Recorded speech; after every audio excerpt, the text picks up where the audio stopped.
Good evening, it's 7:30, I'm Owen Bolger and this is Solent Sports News Soccer Night.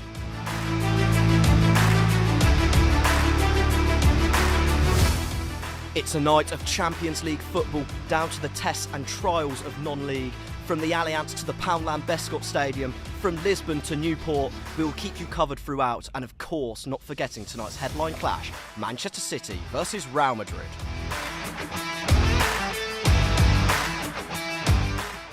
But first, your panel tonight is Harry McBain, Evan Roberts, Bo Brown and Sam Fryer. Harry, we'll start with you. You're all eyes on Pride Park this evening as managerless Derby welcome Oxford United. Yes, a big game down at the bottom half of the Championship table. Managerless Derby led by interim manager Matt Hamshaw this evening. They're searching for their first win in 5 games. And they will face former Derby manager Gary Rowett, who brings his Oxford side up to Pride Park, looking to extend that gap from the bottom 3. They currently sit in 17th, so a great game to look forward to this evening. It's a big battle at the bottom, and that's not the only one we have in the Championship tonight. In the studio with us we have Evan Roberts. You're watching Portsmouth versus Cardiff City. Tell us a bit about it. I am indeed. It's a bit similar to Harry's, both teams at the bottom of the table. They find themselves at a bit of a crossroads here coming late into the season. Cardiff are 19th and Pompey are 20th, so they're only 1 point apart. And 1 point separates the two teams, so it should be a good one. Yeah, really important game for both sides. We also have a match live on already, the early game in the Champions League. It is currently Brest 0, PSG 3, so we'll just touch on a word on that. So obviously Brest, they started the Champions League campaign quite perky, but they fell away in recent weeks. They've only won 1 of their last 4. And yeah, PSG look to be giving them a beating now. Sam, what have you made of the game so far? Yeah, to be honest, it's been all PSG. Brest have had a few chances, hit the post a couple of times. Hakimi turned the ball onto his own post, but they just haven't been able to get the ball over the line. Yeah, they've struggled with their finishing a bit, Brest. But just to move on to the other Champions League games, of course, we have the really important, the showstopper, Manchester City versus Real Madrid. It's Bo Brown covering that one. Tell us about it. Yes, it is. It's the big one. Real Madrid, European Goliaths, 15-time winners. They've done it all versus Man City, who've won it once. It's Ancelotti versus Pep. It's going to be special because in the build up to this, Ancelotti's told us that the winner of this is going to win the whole thing. We will see about that.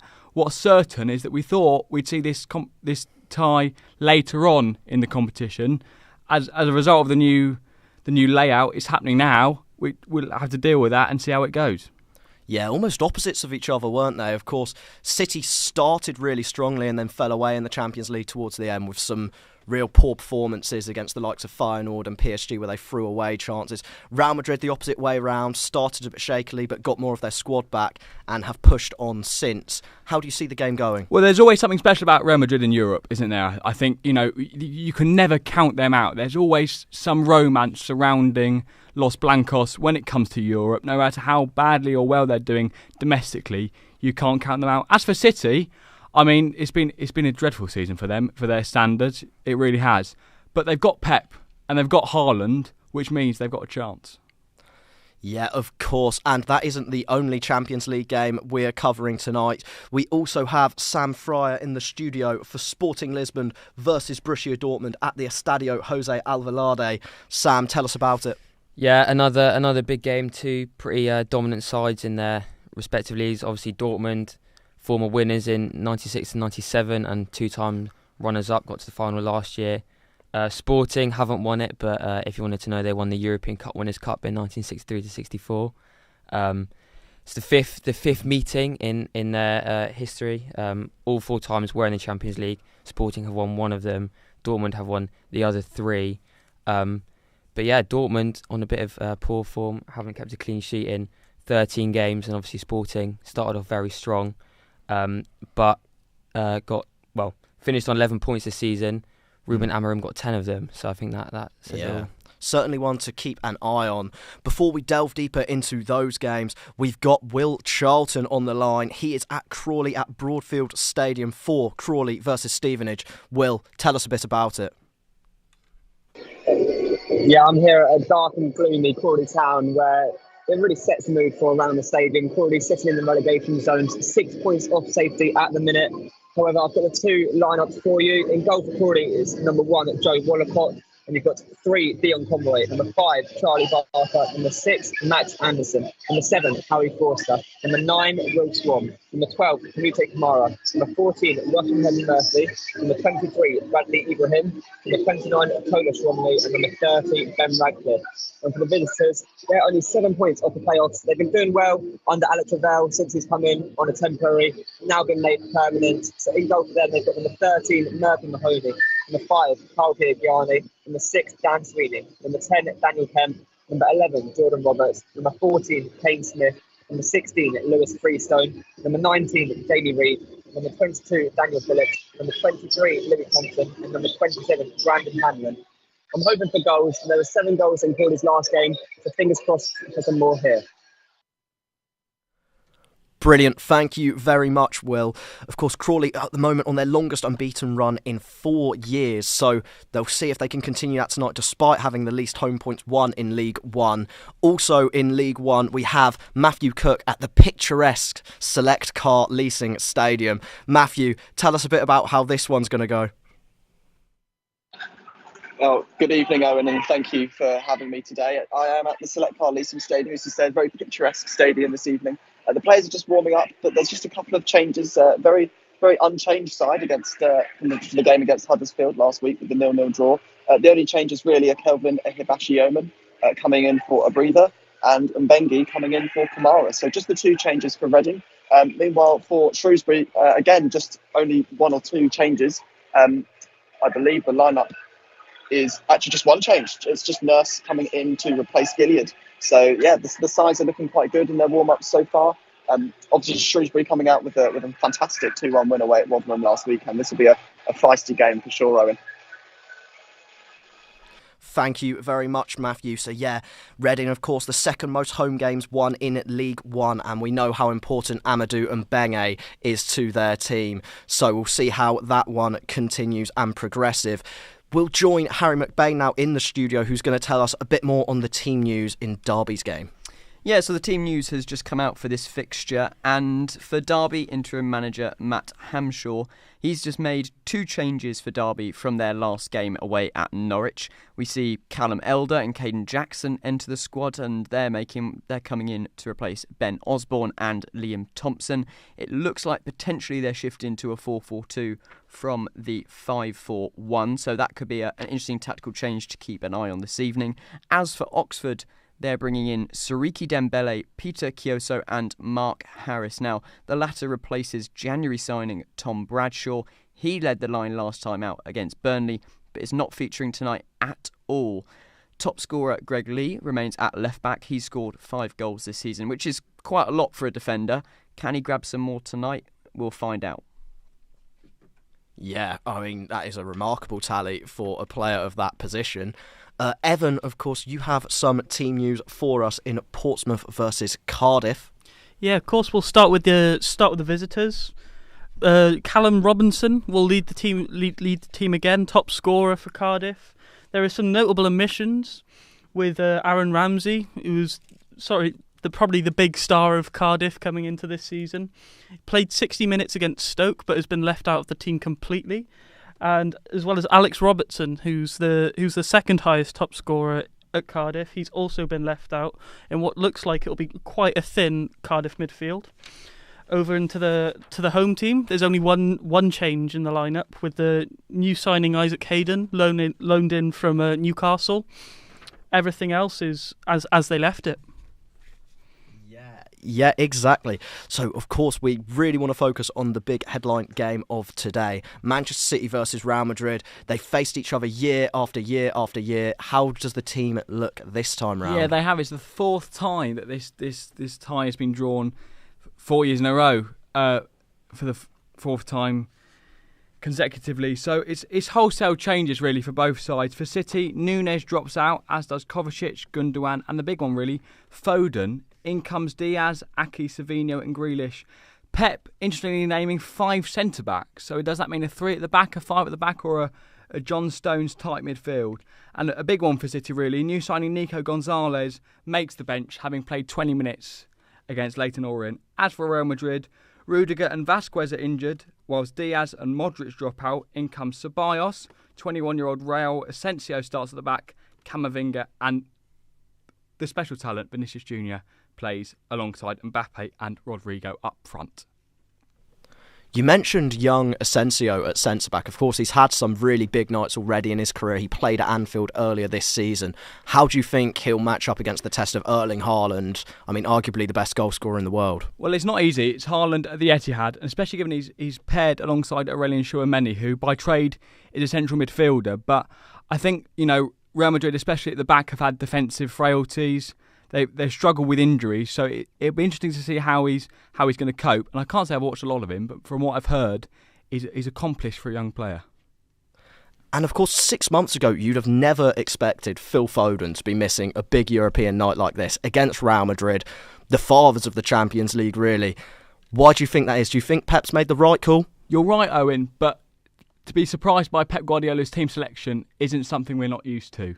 Sometimes he does this sort of thing, to start 5 defenders at home is a big statement from Pep and probably points to the fact of how poor they've been at the back this year.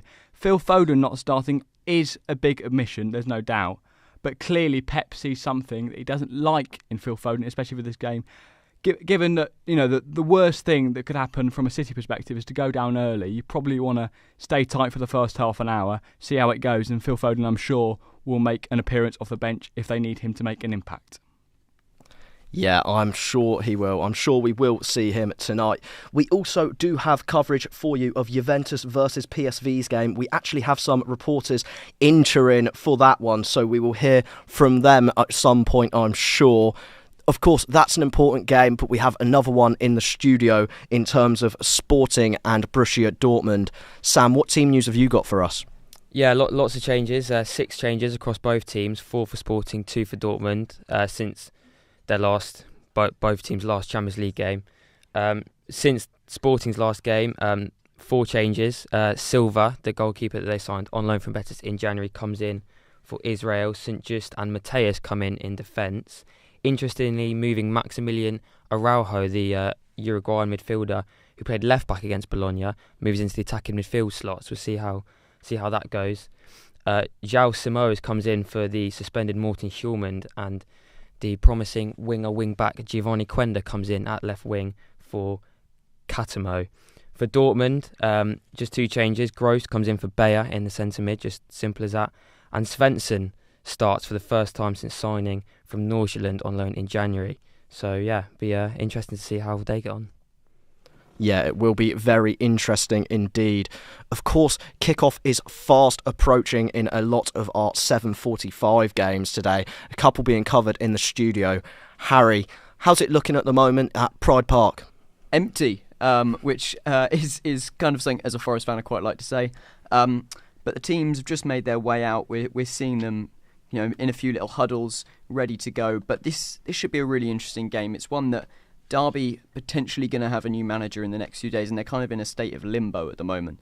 They need points, and that's kind of the clear statement for them. They're sitting in the relegation zone, but they can climb out. For them, though, there's a bit of jeopardy if they do not win this evening. They could drop down to 23rd if Luton beat Sunderland tomorrow night, and that would be something for Derby fans that would be very, very concerning for a team that have just managed to get back up to this level. Both these teams here have very recent League One experience. Oxford have acclimatised to the league better this season, but a very big game with both teams desperately in need of these 3 points to solidify themselves in the Championship. Thank you very much, Harry. We also now do have our Turin correspondent on the line. It's Pat Fitzgerald who's going to give us the updates on the Juventus teams.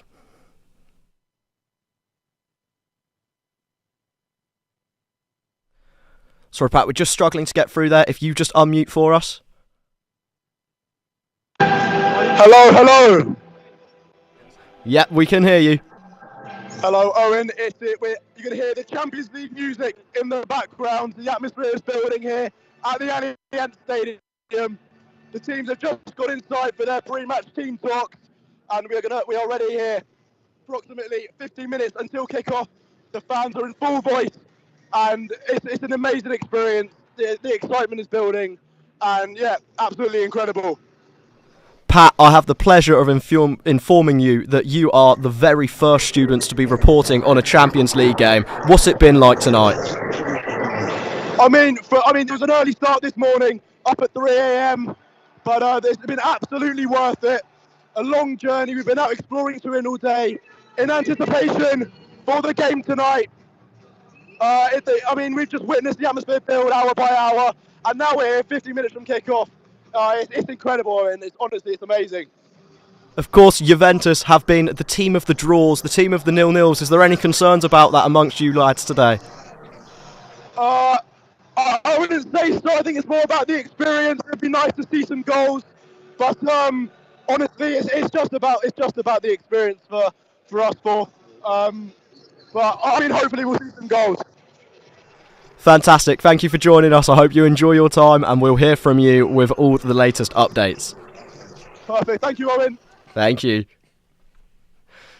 That was brilliant. That was Pat Fitzgerald we had on the line there from Turin. We also now have Marlon here to talk to us about his game. If we could cut over to Marlon now. Hello, yes, you join me outside St James's Park, where the atmosphere is well and truly building ahead of Exeter City's fourth round FA Cup clash with Nottingham Forest. For the hosts, it is their first time in the fourth round of this competition for over 50 years, so they will be hoping for a miracle, and they will be hoping that the magic of the FA Cup has stayed in Devon after Plymouth's terrific result on Sunday against Liverpool. Thank you very much, Marlon. Well, from Turin to Exeter, that really says it all about what we're covering tonight. We also have Nottingham Forest playing in that game. We have someone in the studio who's a supporter of Nottingham Forest. He's an expert on the subject. Harry, how have you been feeling about the season so far and your FA Cup prospects? This season's been a bit mental, really, Owen. I've not really been able to take it in properly just because it's been such a shock. But FA Cup, we're the highest ranked team in the competition thanks to Plymouth knocking out Liverpool. So I think you've just got to believe that's kind of been the main mantra for Forest this season, and something that Nuno's kind of instilled. It's one of those ones where you go, well, nobody expected us to be here, so why don't we just roll with it, carry on the momentum. There's been a lot of changes for tonight's team, but it's still a very, very good team, and one that I really hope, touch the wood of this table, beats Exeter. But ambitious. I'm not going to say we're going to win it, but it would be lovely. Well, of course, it will be Ipswich at home for the winner of that tie. So you've got to believe, really, if you're a Forest fan, of course, that'll be another tough task for Exeter, but they will look to push through as far as they can. They've actually only won 1 out of 18 FA Cup ties against top division opposition, and that was in 1981. So Nottingham Forest, heavy favourites for that one. Evan, of course, it's just kicked off, has it, in Portsmouth? How's it looking so far?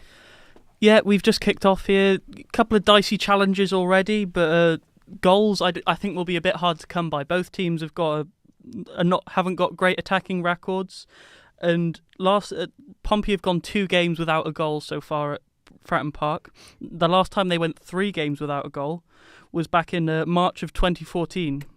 When they were back down in League 2, so they'll hope they don't sort of rekindle that. So yeah. Yeah, well, of course, their opposition tonight, Cardiff, lost their last championship game 7-0, which was their heaviest defeat since 1966. Has that played on their confidence at all? Of course, they had the FA Cup on the weekend as well, though. Yeah, I think the FA Cup was really useful to help them sort of bounce back. Bounce back. They won on penalties against Stoke. Oh, I believe we've had a chant at Pride Park. Harry McBain, if you could talk us through it. I tell you what, that was a bit ropey there. Derby on the attack down this left-hand side. Really great little counter-attacks that they've managed there. Fizzed a ball into the box, and I tell you what, it looked like it was going straight to the head of Caden Jackson. But Greg Lay at left back managed to head it away straight to Lars Jorgen Salverson, who takes a shot straight at Jamie Cumming. And I tell you what, he fumbled it a little bit, but they managed to clear. Remains 0-0 here at Pride Park. Who's on top at the moment, Harry? Derby have had a lot of the ball, I must say. They've been dominating possession, but when Oxford have managed to get the ball back, they've looked like a bright spark, especially Peter Kioso at right back. He looks like he's got a lot of energy, and that will be something for Derby's. It looks a bit like a stretched back three or maybe a back four, but nothing too major apart from that one chance so far. Thank you very much. So, of course, a very tight game there at the moment, as they will be in the early stages. The Champions League, of course, the big focus tonight. So, Bo, in terms of the competition as a whole, who are you thinking looks to be favourites for you? Well, I would have said Liverpool, had they not been knocked out by Plymouth this weekend. Maybe that would have given them some more impetus, and obviously means they have less games to play. As I said, you just cannot count out Real Madrid. There is something special about them in Europe.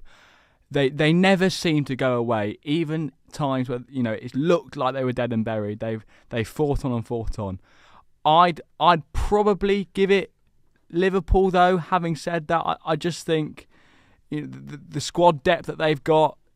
Arne Slot's had a great year, and I've spoken about the magic of Real Madrid in Europe, where there's, even as a Man United fan, I must admit, the Anfield atmosphere on a European night, it's special. Vinicius Jr., of course, has 7 goals in 6 Champions League games this season. Where do you think he ranks amongst the very best in the world? I think there's an argument to say he is the very best. There was an argument to be had about the Ballon d'Or, but that he's just got that little bit of something special about him. And obviously, you mark him, and then you've got Mbappe and Rodrigo to deal with. I mean, it's virtually impossible to defend effectively against this Real Madrid side, and that's maybe why Pep's gone with such a defensive team today. Aki returns, Diaz returns, and as Stone starts. So it'll be interesting to see the composition of that back line, but also that front three. Will Mbappe go off the left or go up front? Vinicius is obviously there, and as I said, Rodrigo. So it's going to be open, I think. But it'll be. I think there'll be goals. It's going to be a good one. The stadium's filling, not as much as it would in any other stadium, obviously, because it's the Etihad. But we're nearing kick-off now, and it's a special European night. Two massive teams. I'm looking forward to it. Yeah, absolutely ginormous. I mean, talk about a tight match. I can tell you these two teams have met each other 15 times. It's been 5 wins apiece for the two sides and 5 draws, and we have just had our first goal of the evening come in from Leyton Orient. It's 1-0 against Mansfield to the home side, and it's Brown who has scored the goal. So that is, of course, the update from League One at the moment, the first goal of the evening. How's it looking in your game at Portsmouth, Evan? Yeah, it's still sort of... There's not really been any big chances so far here. Portsmouth have probably had the majority share of possession and territory in Cardiff's half. But it's been a bit of a touch-and-go game so far. Both teams are kind of just playing long balls, and no real attacking opportunities just yet. Leyton Orient, of course, started the day just 3 points off the playoffs, so that's a really important goal for them. And another one has come in, this time from League 2, as MK Dons take the lead 1-0 away at Barrow. Hogan with the goal on that one. So yeah, some really important goals starting to flow in from the EFL games as the Champions League games draw nearer. Just 5 minutes or so till kickoff. Are the teams on their way out yet, guys? I can't see because I'm currently watching a Kia advert. I'll be honest with you. It does appear that there was some sort of light show going on, and I don't know. Whilst we have got some time, what are your lads' opinions on light shows? Does it sort of, is it a bit ceremonial, or do you enjoy it? I think they're quite cool. Yeah, it's just something a bit different. Get the crowd excited before the game. No, I think it's one of those things though. When you think about it, like, it's got to be for a big occasion. I've seen a light show at Saints. I mean, seriously. I love them, but I did not need to see one before Goal, Chelsea goal, on Tuesday goal, night. Oh wow, that's the moment. We have a goal at Fratton Park. Evan Roberts, please tell us all about it. Yeah, so first goal for the visitors. Oh no, not for the visitors, for the home team. Sorry. What's it called? Billy Bishop. Oh, Colby Bishop. My bad. He's scored. It was a lovely ball into the box. He's hit it into the lower right corner. Yep, off a loose ball from Cardiff. Well, it must have been good because it made me shut up about light shows. Yes. Yeah, it's very well taken goal. Yeah. Okay, brilliant finish there. So just give us a little reminder of the score there, Evan. It's 1-0 to Portsmouth now. Okay, fantastic. So, of course, Portsmouth have actually won just one of their last 13 league meetings with Cardiff. So that could be a really important goal for them and their fans. Bishop with the goal it was. So that's Portsmouth 1, Cardiff 0. And Barrow have bounced straight back at home to MK Dons. They have equalised now. It's 1-1. It's Spence who has equalised with them. Barrow, of course, they're pretty safely in the mid-table. They don't look too close to playoffs or relegation. But for MK Dons, they will be looking to keeping themselves away from that drop zone in League 2. I don't know if he's listening, but commiserations to Graham Hiley, who we all know hates Portsmouth, so he'll be devastated at that goal. Graham, if you're listening, sorry about that. Still plenty of football to be played. That's one of our fabled lecturers there getting a nice little shout out. We have another thing to mention at Pride Park. Let's topical around the actual action, but we just had a free kick swung into the Derby box, and it looked like Petr Cech's playing because Derby goalkeeper Zetterstrom is wearing a cap tonight. Maybe not on the same ability level as Petr Cech, but we'll see how the evening goes on that one. You can't knock him until he's got there. Oh, big moment here in the Etihad. Well, players are coming out, and they've revealed a massive tifo with a picture of Rodri kissing the Ballon d'Or with the words "Stop crying your heart out." Obviously, a nod to the famous Oasis tune, and a bit of a jibe really at Real Madrid with all the Coventry controversy that surrounded them not attending the Ballon d'Or ceremony in protest, really, of Vinny Jr. not receiving it.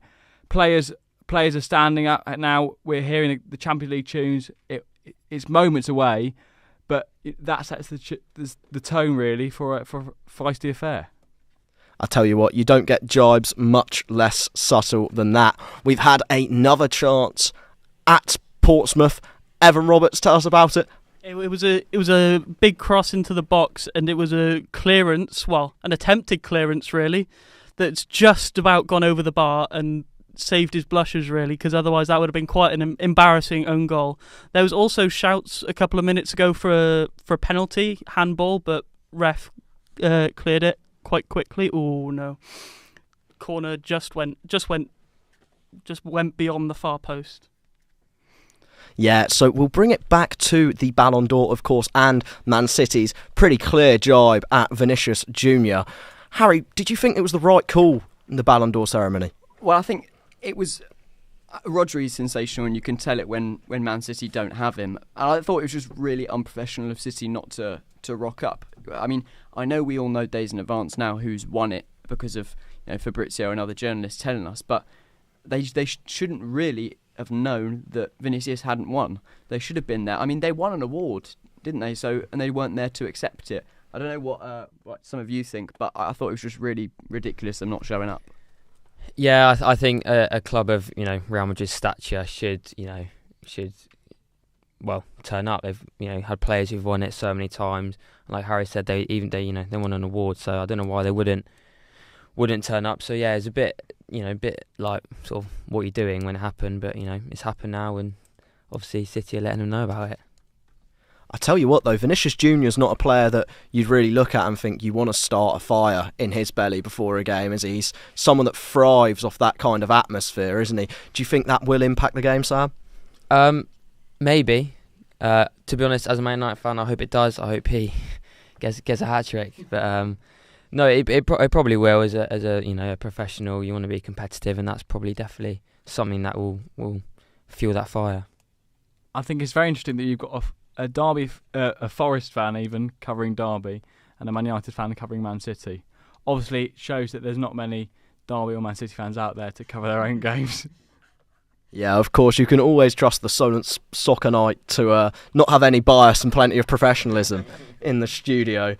Yeah, it's obviously Vinicius Jr. He's already got one hat-trick in the Champions League this season against Borussia Dortmund. He'll be going for his second one tonight. Those games should be just about kicking off now. Any predictions ahead of them, Sam? Well, considering Dortmund haven't kept a clean sheet in 13 games, I'd imagine it'd be quite a big scoring game. And Guirassy is the joint leading top goal scorer, so either way, there'll be goals. Yeah, you mentioned Guirassy as the leading scorer for Borussia Dortmund. If he scores tonight, he will actually equal the record set by Erling Haaland and Lewandowski for most goals in an individual Champions League campaign for the club. So it's a night which he'll be targeting a lot as well. And if they were to go through, plenty more opportunities to break that record. Have we got underway at the Etihad just yet? We have, and there's an early observation. John Stones is playing the Rodri role, with Gvardiol stepping alongside him into midfield. So it is Stones playing as a midfielder, not a centre-back. Do you think that will make them more solid? You'd hope so. That is what they did in their treble-winning season, if I remember correctly. But, of course, that year it was Stones alongside Rodri, not Stones instead of Rodri. It'll be interesting to see, but to have John Stones playing centre-back or centre-mid is no doubt a bonus for the citizens. Yeah, well, it's been remarkably quiet so far at Derby County. What's been going on there so far? Not much? No, exactly that. Really not a lot. We've had a few end-to-ends, but that shot I reported to you earlier has probably been the only single one that's gone on here. Goodman, the Derby winger, did have another chance. It just went out wide. Oxford, no shots, none on target, but Derby have been dominant on the ball here. Oxford have just started their own little spell of possession now. See if they can make anything of it. But no, quite a boring one here, if I'm being honest. Brilliant selection of game for you there, Harry, of course. Well, in the Champions League, hopefully there'll be a little more excitement to come by. 1 or 2 minutes in, has there been any early chances, Sam? No, not really. Well, Sporting have had the ball in Dortmund's box, but it was just sort of a loose pass and picked up by Kobel. But now, Dortmund have put it up the other end and got it in Sporting's box, but Sporting won it back. So starting off looks a bit end-to-end, and like I said, there could be goals considering Dortmund are poor defensively, but also good in attack, so we'll see how it goes. We've had our second goal of the night at Leyton Orient, that is. They lead Mansfield 2-0, where it's Williams that has scored this time. And yet that is Leyton Orient 2, Mansfield 0. We also have another moment to cut to at Portsmouth for Evan Roberts to tell us all about. Yeah, well, they're just taking a quick corner now. Oh, and it's gone in from the corner. little bit delayed on my stream. Yeah, lovely. It's been all the Josh Murphy show at the moment, the ex-Cardiff player. He's assisted 2 of the goals now. And I think it was, Shaughnessy who scored the goal, the Irishman, I believe he is. It's just a towering header, and the keeper could do nothing about it, really. So there is the first goal of the night for your game, Evan. Congratulations. Second of the night, apologies. 2-0 Portsmouth against Cardiff. On the line, we also have Will Charlton calling up. Yes, well, it's Crawley 0, Stevenage 0, 18 minutes on the clock. We've had 2 real chances. Jordan Roberts was sent 1-on-1 for Stevenage. Went 1-on-1, but Joseph Wallacott in goal, saved it very well out for a corner. And just now, Harry Forster cut inside and fired a fierce strike with his right foot, curling towards that top corner. But it's saved brilliantly by the Mahoney in goal. Still 0-0, but an entertaining game so far. We'll just bring it quickly back to Evan Roberts just to tell us a little more about that goal at Fratton Park. Yeah, initially I said that there's nothing the goalkeeper could do, but I couldn't really be further from the truth. He's absolutely had a nightmare. He sort of swung his arm at the ball and he's just hit it into his own net. It's awful. I'd say it's been the Josh Murphy show because it has. He's sort of returning to play his old club. He's been electric. He's provided 2 of the assists, and Cardiff have really got no answer from him at the moment. It's been all Portsmouth. Well, yeah, Portsmouth, of course, hadn't scored in 8 of their last 13 league games against Cardiff. It's certainly not gone this way today. We're also covering Southampton under-21s away game at Maidenhead today. We've mentioned his brother once, but Ehibatiaman has the goal for Southampton, and it is 1-0 away at Maidenhead for them. Woking are also leading Dagenham and Redbridge in the National League, so that is one to be aware of there in really important relegation battle for them in the National League. So in the Champions League so far at the moment, have we got any predictions maybe from you, Harry, about who you think could win the competition this year? Well, I've been a big backer of Brest this evening. Throughout the entire competition, I backed them when they were right at the top. Sadly, not a brilliant result this evening. But this tie, I think, as Bo said earlier, City Real Madrid is going to be huge and have a massive impact on the tournament. I think it's great with this new format that we're seeing games like this so early on. I know people were sceptical of it at the start, so was I, to be fair, but I think it's made it so much more entertaining. And to see some of the, don't want to be disrespectful, smaller clubs in the tournament doing well, I think it's great to see. Well, Harry, I've got some bad news for you on your other front. It is Exeter City 1, Nottingham Forest 0 in the FA Cup. I am not joking, I'm afraid. Well, it's that's great. McGuinness with the goal 5 minutes into the game. That's not the only goal we have to tell you about as well. Bradford lead Accrington Stanley 1-0. Patterson and Leeds have taken the lead away at Watford. They lead 1-0. And just as I'm saying that, Preston go 1-0 up at Norwich as well. It was Dan James for Leeds and Osmajic for Preston. We have Matthew Cook on the line from the beautiful Select Car Leasing Stadium. He's going to tell us what's been going on in the opening 5-10 minutes there. Well, thank you, Owen, and thank you again for the lovely compliment about the beautiful Reading Stadium here so far. It's 0-0 still. Reading have been on the front foot over Shrewsbury, dominating possession early on. And Chem Campbell has been causing some problems down the wing, putting in some really, really deadly crosses in. And just as I say that, Shrewsbury Town make no good effort really of their first corner of the game there, which was quite disappointing for the away side. But a good chance early on for Taylor Perry as well for Shrewsbury Town on the volley inside the box. And there were calls for a corner, but referee Abigail Byrne has given a goal kick just a few minutes in. But other than that, Owen, very, very little chances going on here at the Majestic Stadium. Thank you very much, Matthew. So, of course, Shrewsbury actually have a good record against Reading. They won both meetings 3-2 last season, but the table would give the sense that it could go the other way today. To go back to the debate we were having about the Champions League format, the new format, what do other people think of it? What are we thinking of the new league phase and then the playoffs? I suppose, like Harry, I was apprehensive to begin with, but I quite like it. I think it gives the smaller clubs a chance. You see, Celtic, they probably won't beat Bayern Munich, admittedly, but it's the first time they've qualified from the first stage, otherwise known as the group stage.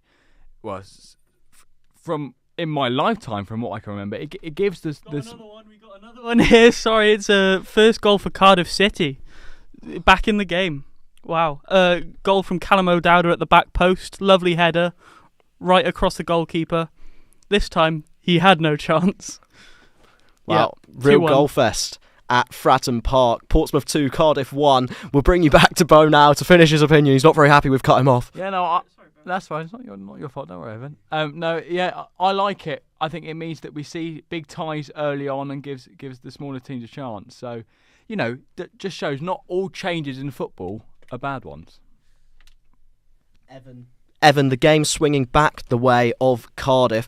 How's the momentum looking to it now? Do you think it could go back in Cardiff's favour and they bring the game back? Yeah, see, that's the interesting. They haven't really been in the game at all. It was just one sort of small chance, a lovely ball into the box, and it just finished really nicely.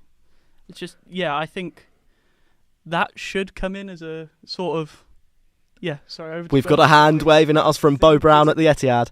It's a penalty. No, it's offside. I think it's offside. The ball's pumped forward. Courtois plays it long. Aki loses it. Valverde whacks it at the top. It's miles offside. Edison takes out Vinicius Jr., but it's offside. Yeah, but do you think it spells danger maybe for Manchester City? It sounds like they broke through relatively easy. It does. All that was a long ball over the top. You know, Vinicius with his pace, and Edison really gets nowhere near the ball. Obviously, I'm just looking at it now. He gets nowhere near it. Real Madrid fans are clamouring for VAR, but it's not. Oh, it's. No. What's happening, Bo? Sorry, check. So it came up on the screen. Potential check, but check over. Yeah, it's miles offside. I mean, it was a pen, but you know the rules are the rules, aren't they? Remains 0-0 at the Etihad. Whilst we were talking there, at the top of League One, Birmingham have taken the lead against Cambridge United. It's a Jay Stansfield penalty. Him with the goal. It's money talks in League One, apparently, at the moment. Of course, he was the big money signing for Birmingham. We've had a moment as well to talk about at Derby in the Championship. Yes, a brilliant chance there from Sariki Dembele for Oxford. A long-range shot, just maybe 20 yards out, but a brilliant save from Zetterstrom there, just to tip it over. That is probably Oxford's first proper chance of the game, and a threatening one now out for a corner. There's another chance for Real Madrid. Mbappe is through one-on-one, but hits it straight against Edison. But again, easy for Real Madrid to get through. What's looking like the frailties at the moment for Manchester City? Is it that midfield, which has been the weakness all season, or is it the back line they're really breaking? Well, the whole team defends, doesn't it? And I think, we've said it before and we'll say it again, the lack of Rodri, Mendy, Vinicius. Oh, Mendy, he's got to beat off the line from Nathan Ake. They tried to walk it in the net, Real Madrid. Nathan Ake, heroic defending at the back. The one man you don't want it to fall to, Ferland Mendy, it does. Ake sticks out a leg. But it just time and time again now, Real Madrid getting through. I think, to be fair, we've said it loads, but without Rodri, they're a different side. And Stones, as much as we've rated him over the years, not only is he now getting on a bit, but he's quite clearly not a midfielder. Yes. Well, we also have Marlon Dara on the line to tell us about Exeter versus Nottingham Forest in the FA Cup. Marlon, speak to us. Well, yes, it's been a shock goal for Exeter City. They are in front here. It's Josh McGuinness who's found the back of the net. It was actually Ryan Trevitt with the corner. It found its way over to the winger, Dimitri Mitchell. I think he had a shot, actually. It looked like a shot.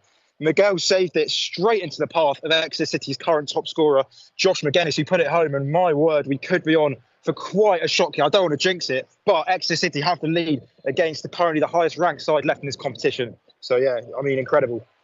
Thank you very much, Marlon. Yes, Exeter only made the fifth round 3 times in their history, that last one being in 1981, and for now they lead third place in the Premier League, Nottingham Forest. So we were talking about the UCL format a little while back. We'll bring it back there. Evan, what have you thought about the changes this season? I think it's been good, really. It sort of meant that every game counts in those first 8, and I guess it's like different sort of matchups that you don't usually see. So I am quite a big fan of it so far. Yeah, and Sam, how about you? Have you enjoyed the new format? Yeah, I'm quite the same as some of the other lads. I was quite sort of sceptical at first. No, it's a lot more games to play a season, but now you sort of look at it. Sorry, Harder had a chance there. Now you look at the format. Yeah, it's quite good because City, took them to the last game to get through. So winners 2 years ago, struggling, and obviously Real Madrid, Bayern Munich, teams like that didn't get in the automatic qualifiers, finished below teams like Brest. So it's interesting. We've just had an all from Evan at Fratton Park. What's happened there? Yeah, Cardiff really getting into the game now. It was another chance. Callum O'Dowd, lovely drilled pass across the floor along the box, and it was more should have been done with it. It's just blocked by the defender, and back out for throw-in. But yeah, Cardiff are really growing into the game. Back to you, Sam. Of course, you mentioned earlier that 10 out of 11 of Sporting's points were won before Ruben Amorim left. Of course, that really showed when they beat Man City 4-1 with him and then lost to Arsenal 5-1 just a few weeks later without him. You're a Manchester United fan as well. What do you think they've been missing since Amorim's left them? Amorim, I think, is the answer. He's made so many changes to Man United in terms of sort of culture and sort of spirit, and obviously he had that at Sporting. And I don't know if the new manager at the time didn't have that, but obviously something has just disappeared from Sporting, and then they get 1 point out of their last 4 games, I think it was, that Amorim wasn't in charge, and only just managed. I think they finished 23rd out of 24 in the table, and obviously just managed to scrape through. So, yeah, I mean, it's hard to say because you don't know what's going on, but yeah, I think Amorim was definitely a big part of that.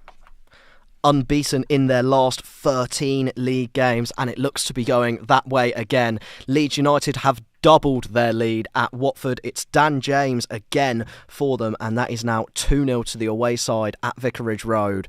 So yeah, that's a really important goal for them as they strengthen their push to win the championship. Harry, much been going on at Derby? The answer is no. And to be fair, I probably shouldn't be too surprised. Derby haven't scored in 5 of their last 9 games, and Oxford have only scored 1 in their last 3. It's still 0-0 here. We've just had a shot from Derby, and it was David Uzzo from the edge of the box, gone out for a corner, but no, not a lot is happening here, to be fair, Owen. We've just had a rather innocuous groan come from Sam at Sporting Lisbon. What's happened? Yeah, Sporting have just hit the bar. It was about 20, 21, 22 yards out. I think it was Araujo with the shot. He just absolutely just wellied it, and it's smashed against the bar and rebounded back out. But yeah. Yeah, so coming close there. We have Matthew Cook on the line from the Select Car Leasing Stadium. What's happened, Matthew?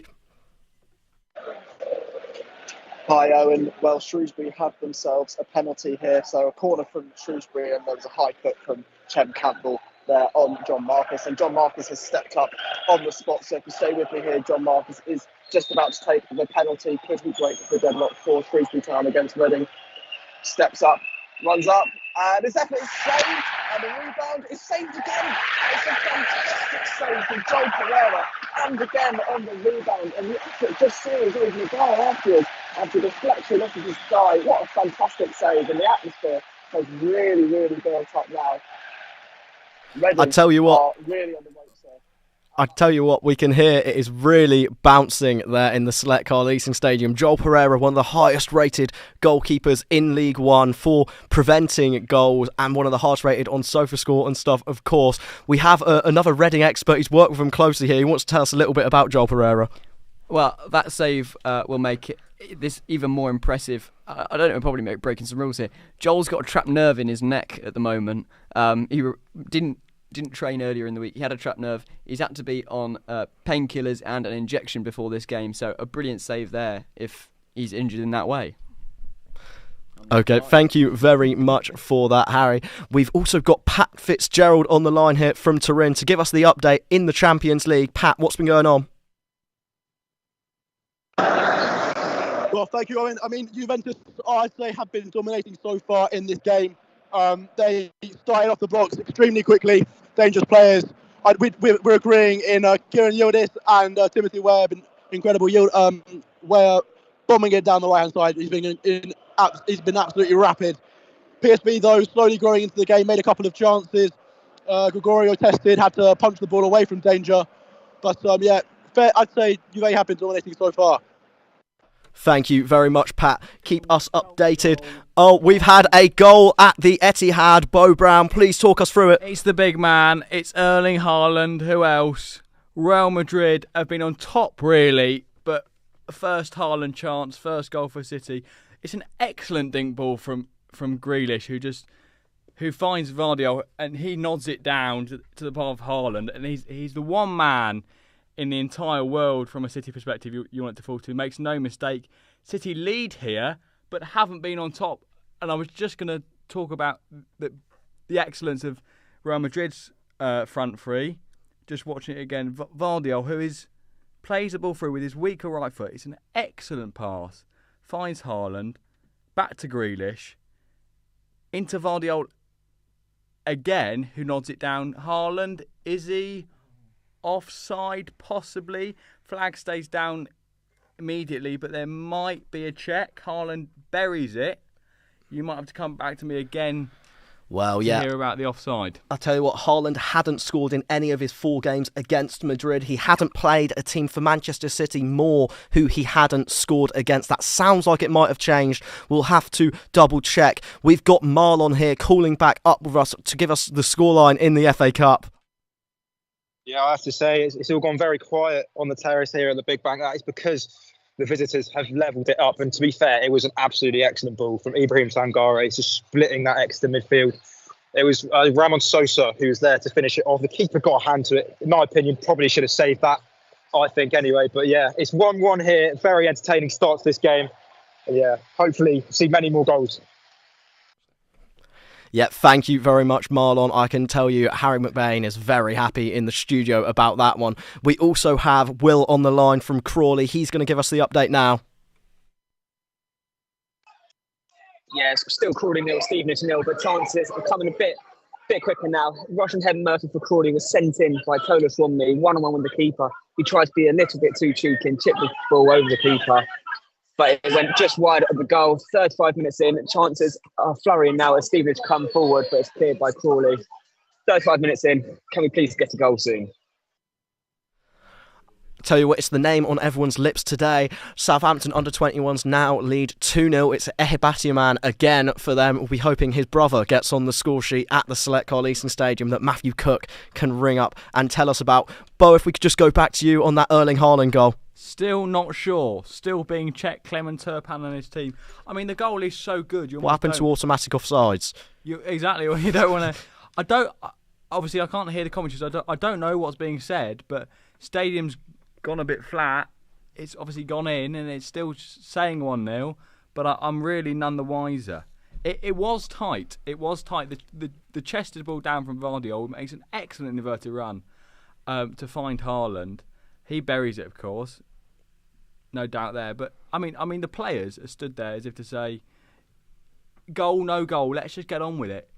I think, big European ties like this, to have this length of stoppage really kills the flow, kills the atmosphere, I think. Still, don't know. Clement Turpin is speaking to, I was going to say Stockley Park, but I can't imagine he speaks. Or is it possibly is Stockley Park, speaking to the VAR people. The players are now crowding around him, but still no confirmation. Well, Manor Solomon had 9 goals and assists in his last 9 championship games. That has now been made 10. They lead 3-0, Leeds United that is, at Watford.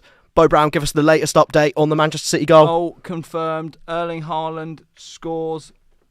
Etihad is in raptures, as much as the Etihad can be. Finally, after seems like an age, the goal is confirmed. 1-0, and in terms of additional time, I hope he's got his watch out.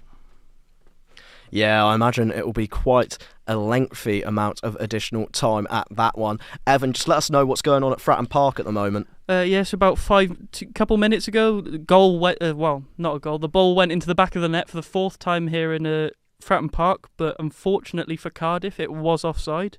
It was Callum Robinson who put it in the back of the net, and he scored. He scored in all 3 of his appearances so far against the newly promoted clubs, including the home fixture. But no goal, and it's still Portsmouth 2, Cardiff 1. Yeah, of course, and they're unbeaten in 5 of their last 6 away games, aren't they? Cardiff against Portsmouth, that is. So they'll be looking to come back and add another one onto that statistic. Harry, have we had any chances, anything happening at Derby? We've had a love train at a corner, if that counts as a highlight. Literally both teams cannot find the back of the net here. Oxford had a nice spell of possession down near Derby's box. They played it back a little bit. You'd think a cross into the box. No, a long ball out for a goal kick. I wouldn't be surprised if the fans started a Mexican wave soon. I might take up knitting or something. It genuinely might be more entertaining. Yeah, it's not looking brilliant at Derby at the moment. On a more positive view for the Rams, the draw at the moment there currently means that they're out of the relegation zone and Hull drop in, although Hull have played 2 games less, so that might not be something to celebrate too much.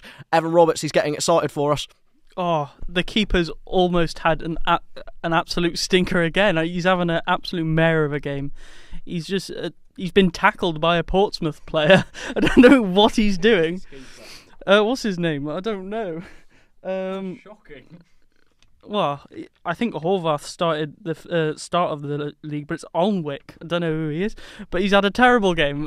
He managed to escape because the 3 Cardiff players got behind the ball. He tried to clear it, and a Portsmouth player just gets on the end of it and jumps it.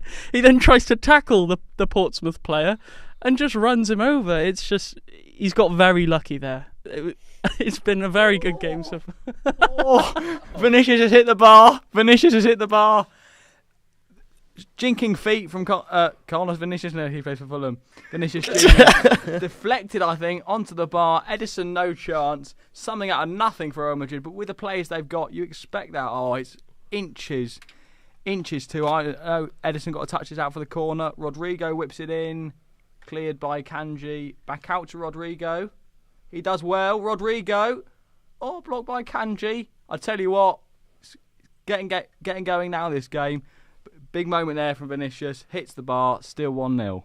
Tell you what, this doesn't sound like one that's going to end 1-0 though. For Crewe Alexandria, they have just had a man sent off. It's Jamie Knight-Lebel who has been sent off for them. It was a professional foul. He was the last man and brought the on-runner down.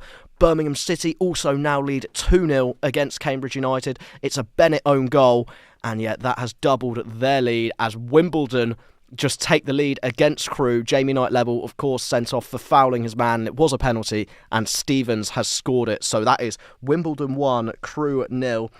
They've drawn each of their last 5 league meetings, but the 10 men of Crewe will have a lot of work to do if they're going to make that 6. Bo, just tell us a little bit more on what happened there with Vinicius. It sounds like a real bright game at the moment. I'm really enjoying this one. Sometimes these big games, they can be tactical and really cagey, but this is anything but. Vinicius with a great bit of skill. He's got virtually the entire Manchester City team around him, manages to dig out a shot. Edison gets fingertips to it, and it's on the bar. And you're right, Owen, I just don't see this one ending 1-0. Both sides look a bit dodgy at the back, but brilliant going forward. And with the forward players, the likes of Haaland and Mbappe, would you expect anything less? City coming forward now, nothing comes of it, but it's definitely not going to stay like this. Yeah, Bellingham, of course, with 10 goals this season, and Mbappe 23, Rodrigo 13. They have so much firepower there, alongside the almost Ballon d'Or winner, Vinicius Jr. We've also had 2 goals in at 2 minutes at St Andrews as Birmingham lead 3-0 now. I repeat my sentiment before, money absolutely is talking in League One at the moment for them. They're going clear at the top with games in hand too, so they look to be on the return to the Championship. It is Birmingham 3, Cambridge United 0. Sam, we haven't heard so much from you at Sporting Lisbon versus Borussia Dortmund. What's been going on there the last 10 minutes or so? It's just been sort of a game of end-to-end keep ball, if that makes sense. It's just, chances at both, well, not really chances. The ball has been in the box at both ends, but nothing's really come of it. But it's just a case of teams running at each other, trying to get a shot off. We've had plenty of corners, but nothing too much since that crossbar opportunity. I believe we've had a moment to speak of at Derby. Harry, has your boredom finally been relieved?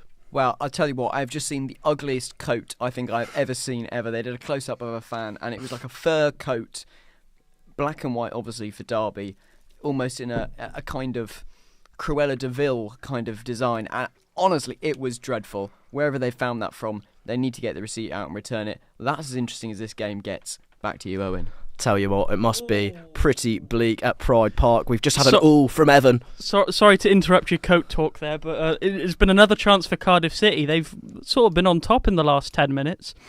It was a lovely run through the middle. Ooh, nutmeg the keeper. Nutmeg the defender, and was a one-on-one with the keeper. But it's just put it straight into him. So yeah, still 2-1 here at Fratton Park. Of course, just 2 points separates Cardiff from the bottom 3 now. This is a really important fixture for them. We've got Matthew Cook on the line from the Select Car Leasing Stadium. Tell us, Matthew.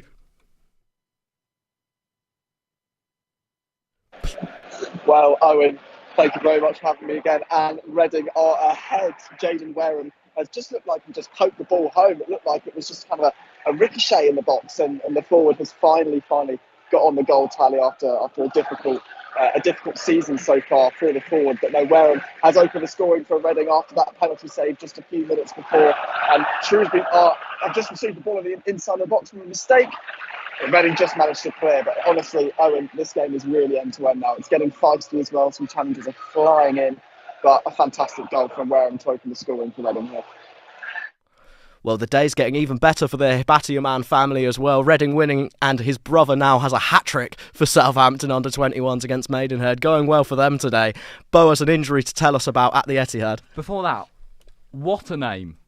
What a name that is. Yeah, back to my game, so half an hour in now. Jack Grealish, who's played an integral part in City's goal, has had to come off. He's been receiving treatment and has been replaced by the man who has dropped the big omission to this game. Phil Foden comes on earlier than we were expecting him to, but he's on that nonetheless, and we'll see what difference that makes to City's attacking play. We've actually had a chance at Derby. Harry could not be more excited to tell us about it. There's actually football happening, can you believe it? Nathaniel Mendes-Lang placing off a brilliant ball just inside to Kenzo Goodman, and he had a brilliant driven shot towards the keeper, Jamie Cumming. Powerful, but saved. So there's progress from me focusing on Coates in the crowd. But I tell you what, if that had gone in, that would have been very interesting. Welcome to the show, Harry. Welcome to the show. So, Bo, if you could just give us a little bit of an insight into how you think this could change, how City are going to play for the rest of the game. Of course, already 1 up. It's an interesting one with City because they're sort of playing a 2-3-5. The two at the back being Ake and Diaz. Akanji and Vardiol are inverting from full-back with John Stone sat in front. It's very front foot. It is very front foot. But of course, all the players that I've just mentioned there are central defenders by trade. So, will that provide City with some more security? It's not looking like it at the moment. As I said previous to the goal, Real Madrid were on top. They almost go man for man in the press to City's back four and are really aggressive with them. But I'm really enjoying this and interested to see how it's going to play out. Evan, give us a word on what's happening at Fratton Park at the moment. Yeah, the balls just came up. There's only 1 minute of injury added time for the first half, which is a surprise given how many goals there's been. But yeah, in more pressing matters, I've just spilt a load of jelly baby dust down myself, so I'm a bit disappointed. But the game is sort of died down in the past sort of 5 minutes, so there's not been a lot to report on. I think both teams will be fairly happy with the score going into half-time. Commiserations for the jelly babies there as well, of course. So, of course, it's still 2-1 there for Evan in his game. It's half-time, I do believe, over at Fratton Park now as well. It is 2-1 to Portsmouth against Cardiff. Half-time as well for Derby against Oxford and for Coventry against QPR. Both of those games still 0-0. Crawley 2 are also 0-0 against Stevenage. And Barrow go into half-time 1-1 with MK Dons at the moment. Tranmere as well have just come in at 0-0 at home to Fleetwood. So the half-time score's starting to flow in, but of course the Champions League games are going to prowl on. How's it looking at the Etihad now? Has there been any more chances lately? Not really. Not. It's been a lot of City having the ball since the goal and Real Madrid just picking their moments. It's worth saying that as much as we talk down City at the beginning of this game, it's still Manchester City. It's still Pep Guardiola. It's still the Etihad. We're sort of very critical of them because of their drop-off this year. But they're still at home, they're dominating the ball, they're doing really well. And just from a Real Madrid perspective, I've spoken a lot about their forward players, but it must be said, we spoke about him before. Asensio, the 21-year-old central defender, he's had a really good game at the back for Real Madrid. He's put in an excellent few challenges in on De Bruyne, who's playing virtually next to Haaland in a forward position. So it's been a lot of City having the ball, Real Madrid just picking their moments, but as I say, never count them out in Europe. Yeah, well, it's a vital game in the playoff hunt in Wimbledon against Crewe at the Cherry Red Records Stadium, and Wimbledon have made it 2-0. They, of course, were fifth in the league going into this, having drawn each of the last 5 meetings. Doesn't look like it's going to go that way this time. Wimbledon lead 2-0. We've also had some more half-time scores come in. Newport are drawing 0-0 against Carlisle.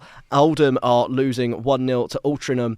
Leeds have kept their 3-goal lead into half-time away at Watford. Walsall and Gillingham 0-0. Leyton Orient 3-0 up against Mansfield, and Blackpool and Rotherham are 0-0. We have Will Charlton on the line now, who wants to talk to us about Crawley Town.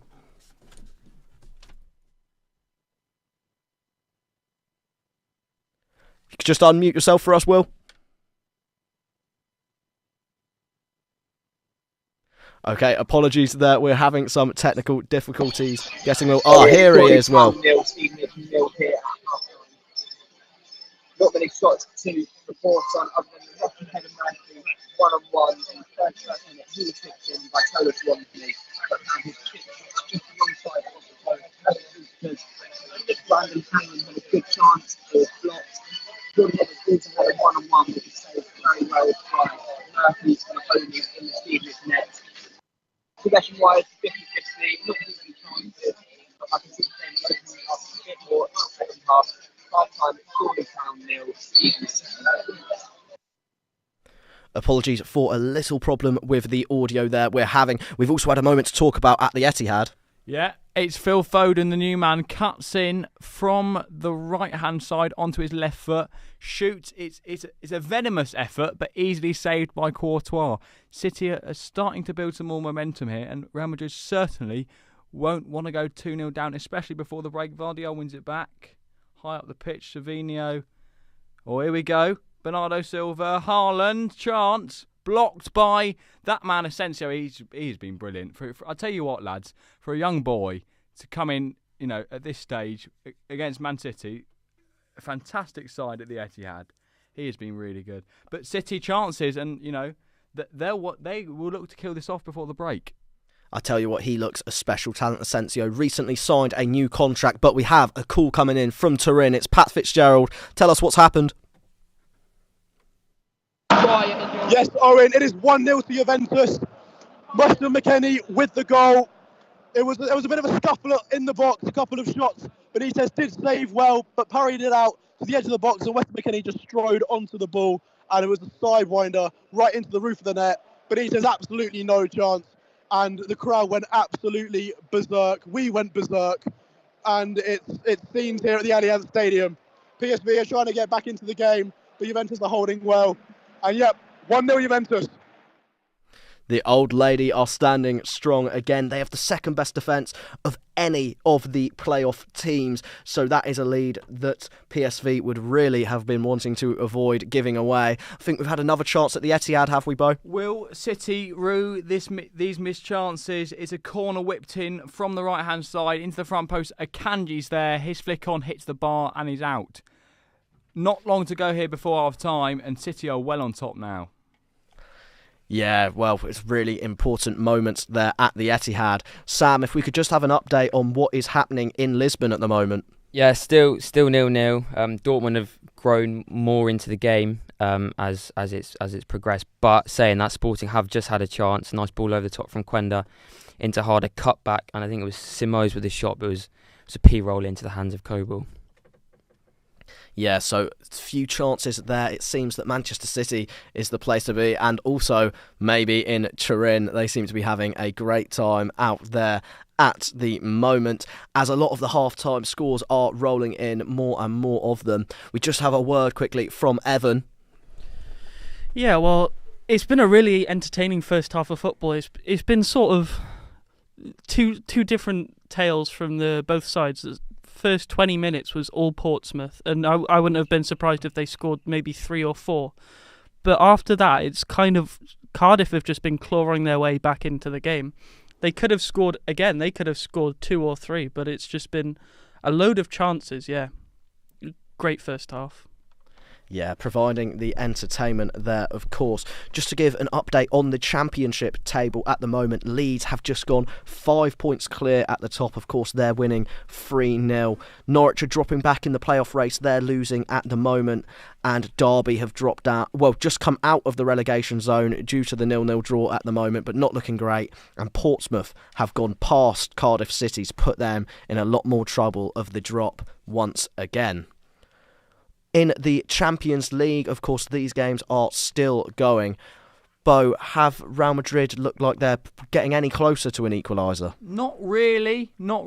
I mean, it's been a lot of City having the ball. I raised concerns early on in the game about Don Stones playing that number 6 role, but he's really growing into it now. He's really growing into it, and they're gaining control before the half-time whistle. They'll look to make the most of these chances, City, but as I said before, they can have all the ball that they want in the world, but with Vinicius Junior, with Mbappe, with Bellingham, with Rodrigo, they'll always be a threat, Real Madrid, and they can't afford to switch off or get too complacent. Yeah, we have seen this time and time again with Madrid, of course. When they get the chances, they normally do take them. So I'm sure this isn't the end of the tie across the two legs so far there. Sam, in Lisbon, is there any teams standing out at the moment? No, it's been a bit even, to be honest. Dortmund have had a few shots sort of whiz past the post. Sporting have just had a free kick chance. It is a corner to Sporting, but nothing really since Araujo hit the bar. Nothing really too interesting has happened. Well, of course, they did have a really taxing game, Sporting, on Friday against Porto. 1-1, a late equaliser from Danny Loader for Porto in that game meant that ended a draw in the title race. In Lisbon, of course, Danny Loader, formerly of the Reading FC Academy, they're currently winning 1-0 against Shrewsbury thanks to Jadon Wareham after Joel Pereira saved a penalty. That game will be approaching half-time shortly. Harry, how have you seen tonight so far of Derby and their game? Well, we're just seeing the stats pop up now on that first half. Derby with 9 shots, only 2 on target though, but that compares to Oxford's 1 shot, 1 on target. So kind of a vast contrast there, and very limited touches in the box for either side. It sounds like this Sporting Dortmund game could be the Derby Oxford of the Champions League, because really I hope this second half picks up, because I need it, frankly. After seeing all these goals come around me, I'm getting jealous. Yeah, you might just need to have a little look over the shoulders next to you. Yeah, either side of you, and help yourself to the few treats you have to keep yourself going tonight. We have also had another goal in the FA Cup recently whilst we have been talking. Nottingham Forest are leading Exeter 2-1. I'm sure we'll hear from Marlon very shortly about that one. It was Taiwo Awoniyi with the goal, so that upset from Exeter seems to have been rather short-lived, really, and Nottingham Forest, you would expect now to go on and through and make it so that Exeter have only won 1 of 19 against top division sides, but of course they are the underdog. With Manchester City at the moment, are they looking, how would you say they're looking in comparison, because we've seen them play Madrid many times in the past. How have they been today compared to those ones? Good chance. Valverde shoots over. A bit of a shaky moment really for them moments ago. Nathan Ake lost it, and it looked like Vinicius was through on goal, but luckily City got back in time to snuff out the chance and out for a corner. Valverde shoots, Edison saves it. I'm not too sure whether it's given as a corner. It definitely should be, but a chance here, if the referee does his job, for Real Madrid to whip it in on the stroke of half-time. Doesn't look like they're going to get the rub of the green. No, it's gone out for a goal kick. So still 1-0, 2 minutes left, plus additional time. It's half-time with Charlton and Peterborough. That is 0-0, which means it currently looks like that winless run for Charlton against Peterborough will extend to 14. Of course, 13 is what it is at the moment, which is their longest winless run against a single opponent since 1930, and that was Millwall, of course. So in the second half, they'll be hoping to fight back against history and make sure that doesn't continue.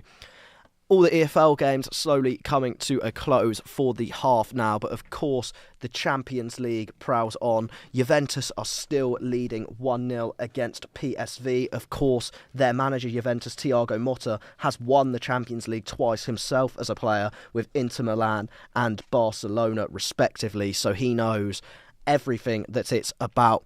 We saw a lot of the PSV attack look strong in their game. against Liverpool in their final game where they beat them. Of course, Liverpool came top of the Champions League group, so don't need to play in the playoff round. But they looked strong in attack.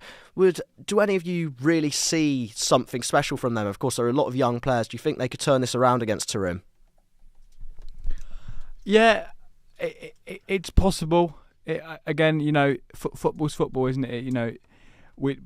We all make predictions, but it's silly to. They could turn it around, but I'd say it's unlikely. Yeah, of course, Juventus are very strong defensively as well, which is, of course, important to note. Down in the EFL at the moment, of course, as we mentioned, those games closing in on half-time or in half-time, of course. Bradford have just gone in 1-0 up against Accrington Stanley. So, yeah, that game is, of course, very important for them, keeping them in the hunt for automatic qualification, that being played at the University of Bradford Stadium. So, no prizes for guessing where that one is being played. In the Champions League at the moment, of course, the Brest versus Paris Saint-Germain game earlier ended 3-0 to Paris Saint-Germain. Brest with a mountain to climb against, Paris Saint-Germain, who will be the hosts. Does anyone think they can do it? Can Brest bounce back, Harry? No. Well, no, it will be a challenge, won't it? PSG have got such a good squad, even if it's not at the heights as it was such a long time ago. I did say I'm a big fan of them. Hopefully Brest can pull it back and make a great performance, but it's not going to be likely, is it? Let's be honest. Yeah, I think they do have a strong striker in Ludovic Ajorque. He applied the most presses of any Champions League player, of course, the Brest striker. But he will need to do a whole lot more than that if they are to qualify for the next round. On the line, we do have Pat Fitzgerald. He's calling in from Turin. Pat, what do you have to tell us? It is half-time at the Allianz Stadium. PSV Eindhoven 0. It's been a very entertaining first half despite the one goal. Fairly back and forth, but I would say Juventus have just about been dominating. But very entertaining for the neutrals like ourselves, and yeah, looking forward to the second half. Juventus will be shooting. Oh, it appears we have just lost you, Pat, there. Oh, I'm losing my voice after all of the chants, but yeah, very entertaining. But Juventus won, PSV Eindhoven 0 at half time. Thank you very much, Pat. Of course, they're calling us over from over the sea in Turin. We've had a chance in Lisbon. Yeah, it was offside. It was quite obvious, but Guirassy has just had the ball fall to him from a corner at the 6-yard box. But he has missed it anyway. It's pretty embarrassing. But he should have scored, obviously joint top scorer, but offside, and it's going to be half-time now. Dortmund's manager Niko Kovac, of course, took charge of 6 Champions League games for Bayern Munich, away from home, that is, and was unbeaten in all of them. So, of course, they'll be hoping it can stay that way. Half-time has just come in at the Select Car Leasing Stadium. So that is Reading 1, Shrewsbury 0. I'll say that again, Reading 1, Shrewsbury 0. So we can all enjoy that for just a moment here, yeah. Of course, the big game of the night, some would call it. And as you can tell, I'm completely objective in that one. We have Matthew Cook on the line to tell us about it. Please, go ahead, Matthew. Well, thank you again, Owen. Yes, it is Reading 1, Shrewsbury Town 0. Shrewsbury have been fighting incredibly hard for an equaliser on the stroke of half-time, but Reading defending resolutely, and John Marcus again has been causing some serious problems, as has Chem Campbell for Reading on loan from Wolves on the right-hand side. Some crosses again going really, really dangerously inside the box and really, really testing Jamal Blackman in goal at times. But Reading still ahead for now, but defending resolutely, and Shrewsbury Town are fighting for their lives to stay in this game. But for now, Reading 1, Shrewsbury 0 at half-time. Isn't that just absolutely fantastic to hear? Bo, you've just had a chance at the Etihad. Can you tell us what happened? I have, right on the stroke of half-time, the ball falls to Mbappe, who's got acres of space to shoot. He shoots on his favoured right foot, spoons it well over. There's not a man in the world you'd rather in that position, and he's completely missed it. We're seconds away now from half-time, but what a chance for Real Madrid to go level right on the stroke of half-time. Whistle's going to go any minute. But Mbappe, you can't be missing those at this level. Yeah, especially for a player on the sort of wages and the sort of pedigree that Kylian Mbappe is. We have Evan Roberts, who's just beckoning me over now. He wants to say something. Yeah, so we're back underway here at Fratton Park, and there has been one change at half-time. The home team have made a substitution. They've brought off Zach Swanson. Not sure if there's been given any reason as to why yet, but they've brought on Devlin. So change at right back for Portsmouth. Yeah, I mean, of course, they'll be hoping that they can keep themselves in a strong position and keep competitive in that game with the change. Just to have a quick look at the tables in League One, Birmingham have now gone 7 points clear at the top of the league, with a game in hand as well on second placed Wickham. Stockport County are still secure in their playoff position, 6 points clear of Reading in 7th, who have gained on Charlton, who are currently drawing. They are tied on points, but Reading just sat behind on goal difference at the moment. Orient just 1 point over their shoulder, and Harry is going to tell us now about what's going on at Derby.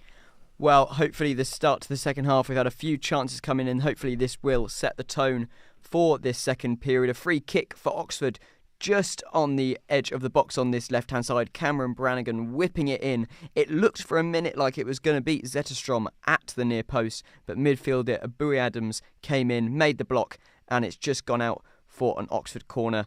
Derby have cleared it, but that is promising. We've had a chance in the first few minutes. Maybe this game will be getting better. Tell you what, Derby had been on fantastic, well, not fantastic actually, terrible form. It was Oxford who had been on fantastic form going into this before their 1-0 defeat to Burnley in their last game. Derby, of course, had gone on a 7-game losing run in the league before their draw in their last game against Norwich. So you'd expect Oxford to keep applying that pressure at the moment and maybe just push forward with and find the goal.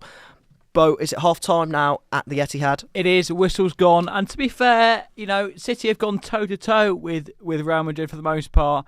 And they, of course, lead going to the break. It'd be interesting to see if Akanji comes out for the second half, because he looked to be struggling and was receiving treatment towards the end.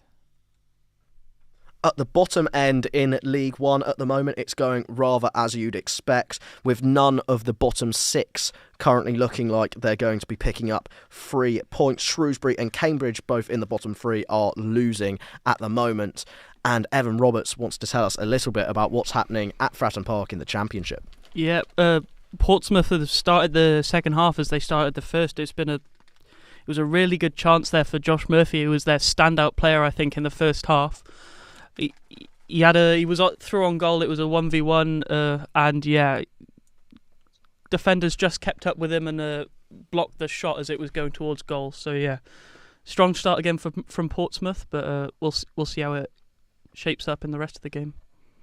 Yeah, of course, you can't get much bigger wins for Portsmouth at the moment. This will take them 4 points clear of the bottom 3, and that is all important. Of course, the bottom 3 have all got 2 games in hand on Pompey, so that's really important moments. I'm just being beckoned over by Bo Brown at the moment. Tell us what's going on, Bo. Yeah, just a bit of analysis really of that first half. We had some discussion beforehand about Pep opting with a 5 at the back, 4 at the back system. He opted for 5 central defenders, and to be honest, for that first 45 minutes, it's worked, and it's worked well.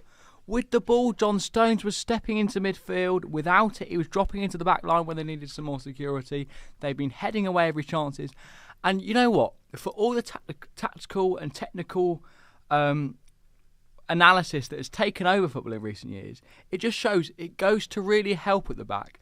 Just to have 5 big lads to head and kick balls away when need be, especially when you come up against a side as good as this one. It's worked well for Pep in this first half. They go in with a lead, and it'll be interesting to see what Ancelotti's response is. 6 wins, interestingly, for Carlo Ancelotti against Pep Guardiola. 4 for Guardiola. It's 2 of the greatest managers I think we'll ever see. So, and as you mentioned, 5 wins for City, 5 wins for Real Madrid, and 5 draws between the 3 teams in the 15 times they've met. So, I've enjoyed it. I don't think it will stay 1-0, but some really interesting tactical implications for Man City here. that have worked. Yeah, he certainly started to change his style a little more Pep Guardiola from what he's used to. Of course, Crawley Town, 23rd in League One, least home points won in the entire league. Is it still that way, Will Charlton? Well, the relegation battlers have gone 1-0 up here in the 50th minute.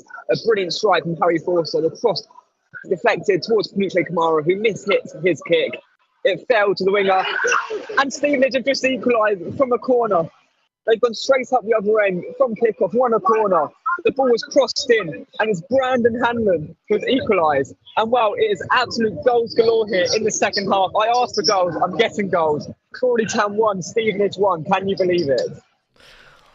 Well, the goals have started flowing in at Broadfield Stadium. Of course, Crawley they're on their longest unbeaten run since January 2021 of 5 games at the moment. That is currently still extending, but we'll see if Stevenage can swing it the other way. They've only won once in their last 15 away games, though.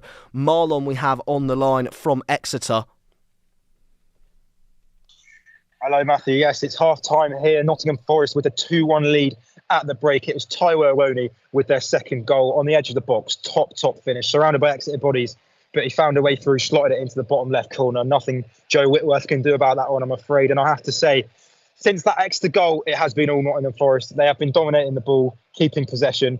Exeter City, with their backs to the wall, had to do a lot of defending for that first half. Whitworth made a few top saves, could have been more than 2-1, to be fair, going into the break. But yeah, improvements to be made from Exeter City. As it stands, Nottingham Forest will be progressing and facing Ipswich in the next round of the FA Cup. Thank you. Thank you, Marlon. Although I'd love to be at the Select Car Leasing Stadium with Matthew tonight, I am afraid Owen. But yeah, I am being beckoned over by Evan instead for something that has happened at Fratton Park. So please let us know, Evan. Yeah, another big chance for Pompey. There was, on the outside of the box, Colby Bishop.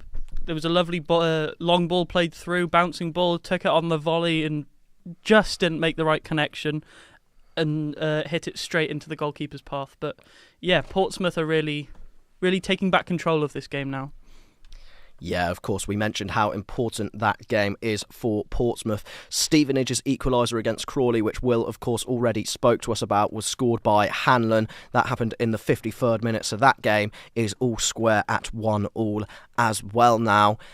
Harry, any more updates coming through from Derby? You said it was getting a little more exciting. Well, maybe I shouldn't have got too excited. It's been a bit 50-50 here with possession, again, like we were in the first half. One team go forward, they might do something. No, they're not. They're giving it to the other team. It's currently Oxford's turn to go up the other end. Give it 40 seconds and they probably lose it. I might start planning holidays at this rate because they're not providing me any entertainment right now. But we'll see what happens. Well, there's been another goal at the top end of League One. It's Wrexham who lead 1-0 against Bolton. It's a really challenging game for Bolton to go down and behind in. Wrexham, it will feel very important for them to pushing for automatics. They lead 1-0 against Bolton. And yeah, of course, sorry to cut you off a little bit there, talking about Derby County, Harry. Sam, just to touch on your first half that you had with Lisbon, how was it? Was there much to it, or was it very much like the Derby game at Pride Park that Harry's described? It was probably similar to the Derby game at Pride Park. There was a couple of early chances, but nothing too threatening. I think I could say Sporting started the game stronger, if that's the right word, and then Dortmund grew into it. Obviously, a few chances for each side. Dortmund, having a few shots just wide of the post. Obviously, Sporting hitting the bar. Plenty of corners, though, so, plenty of chances, plenty of free kicks. But, hopefully I can get some more goals in the second half. Yeah, hopefully you've got a bit more entertainment on the way there for you too. We have had another goal in League One as Stockport have taken the lead against Bristol Rovers. Ola Ofe with the goal there on the 53rd minute. We might have more to tell you about that in just a little bit. For now, that is Bristol Rovers 0, Stockport 1, and that's another really important goal at the top end of League One. Stockport moving up to 3rd with that goal.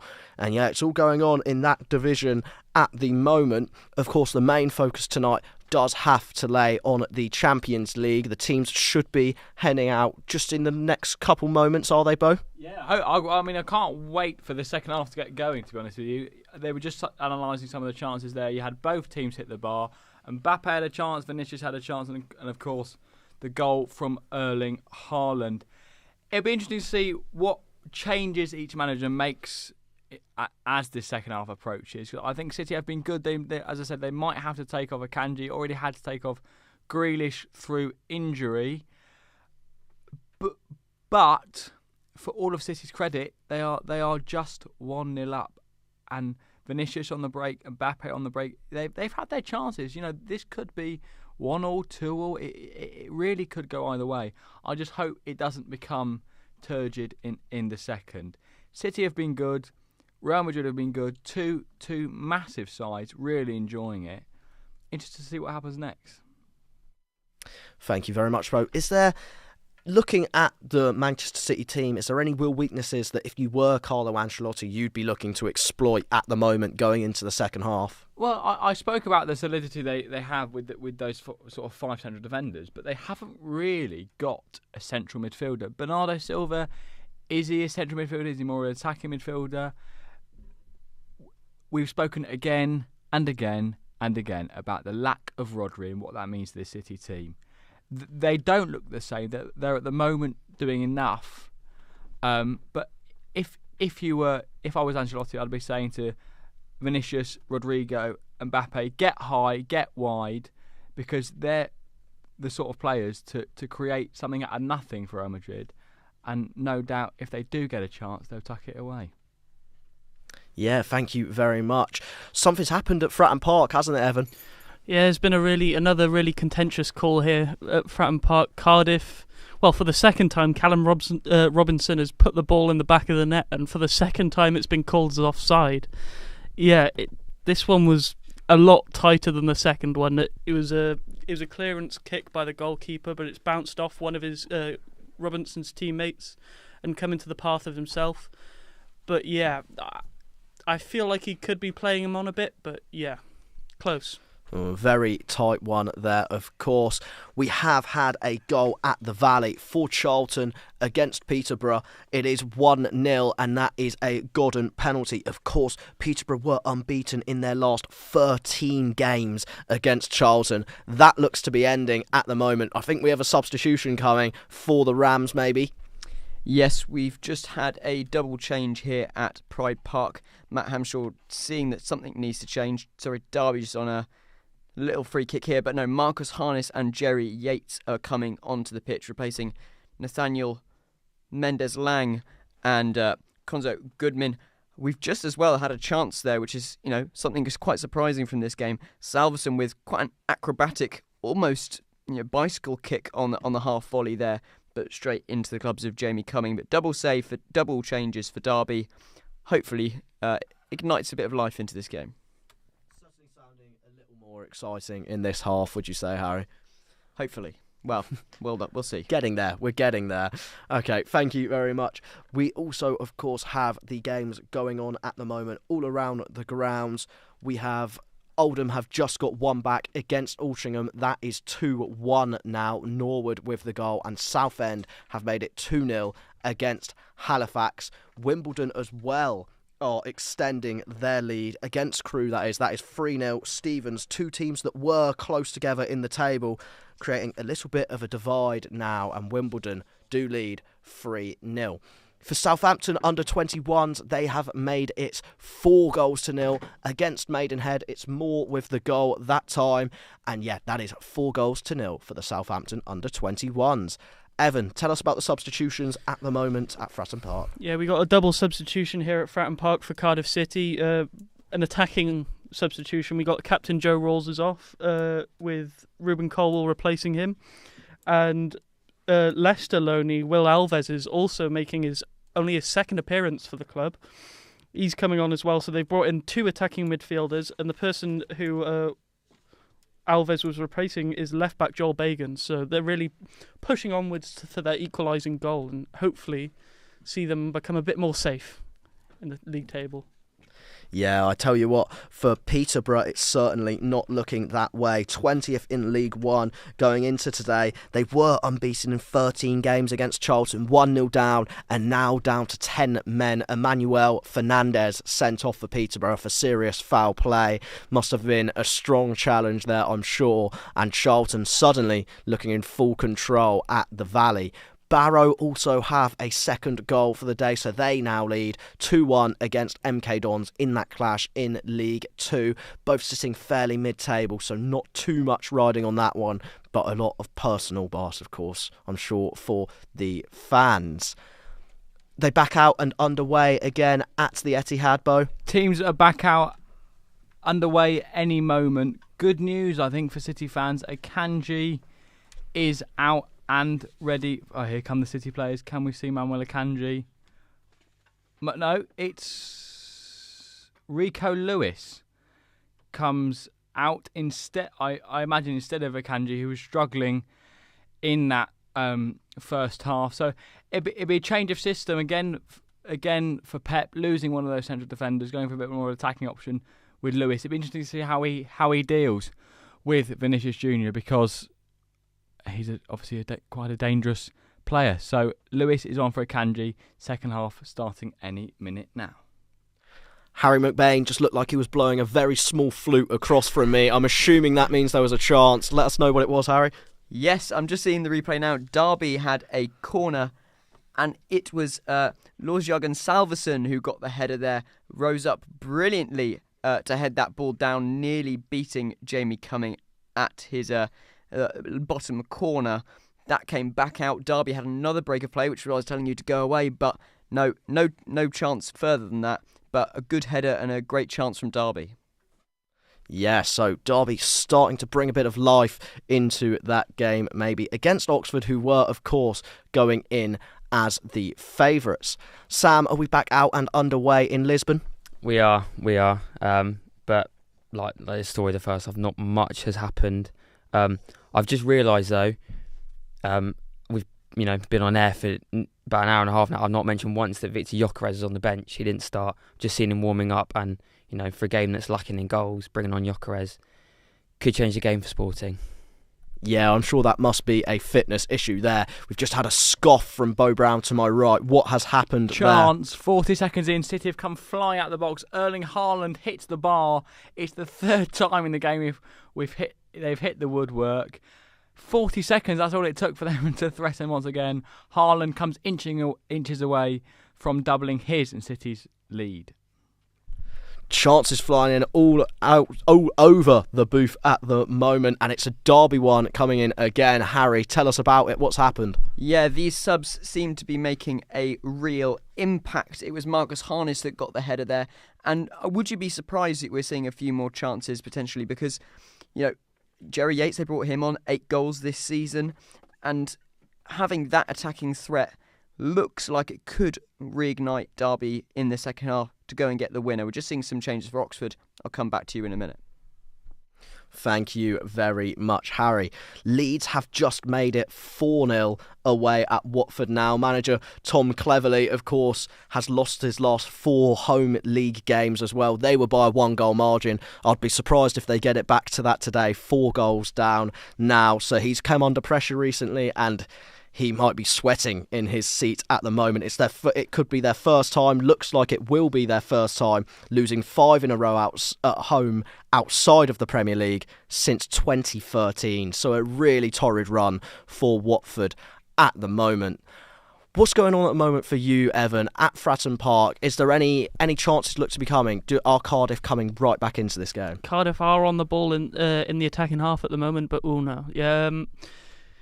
It's a bit of a end-to-end game, really. There's not been a lot of you playing the ball around the back. It's been very sort of back and forth. It's been a thrilling game to watch, but over the past five or so minutes, it's been a bit less action than usual, I'd say. We have Pat Fitzgerald on the line again from Turin. What's happened in Turin, Pat? Has there been another big moment for Juventus or PSV? Hi Owen, yes, Juventus just had a goal cleared off the line by PSV centre-back Flamingo. It was a brilliant cross into the box by Weah, who beat his man He crossed it into substitute Mbangula, who took the shot on the half volley, shot it into the ground. It was looping over Benitez, but Flamingo leapt like an absolute salmon and headed it off the line out for a corner. Nothing came off the corner, and it's still Juventus 1, PSV 0.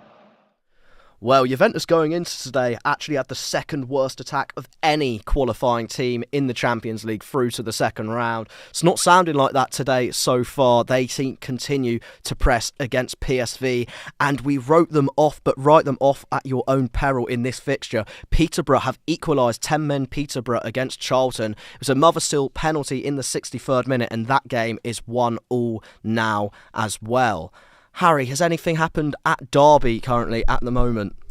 Well, we've had a double change for the visitors. Oxford, we've had Rodriguez come on for Placheta on the wing, and Matos has come off and been replaced by Everton loanee Stan Mills. He played for the club before. He's back for another stint.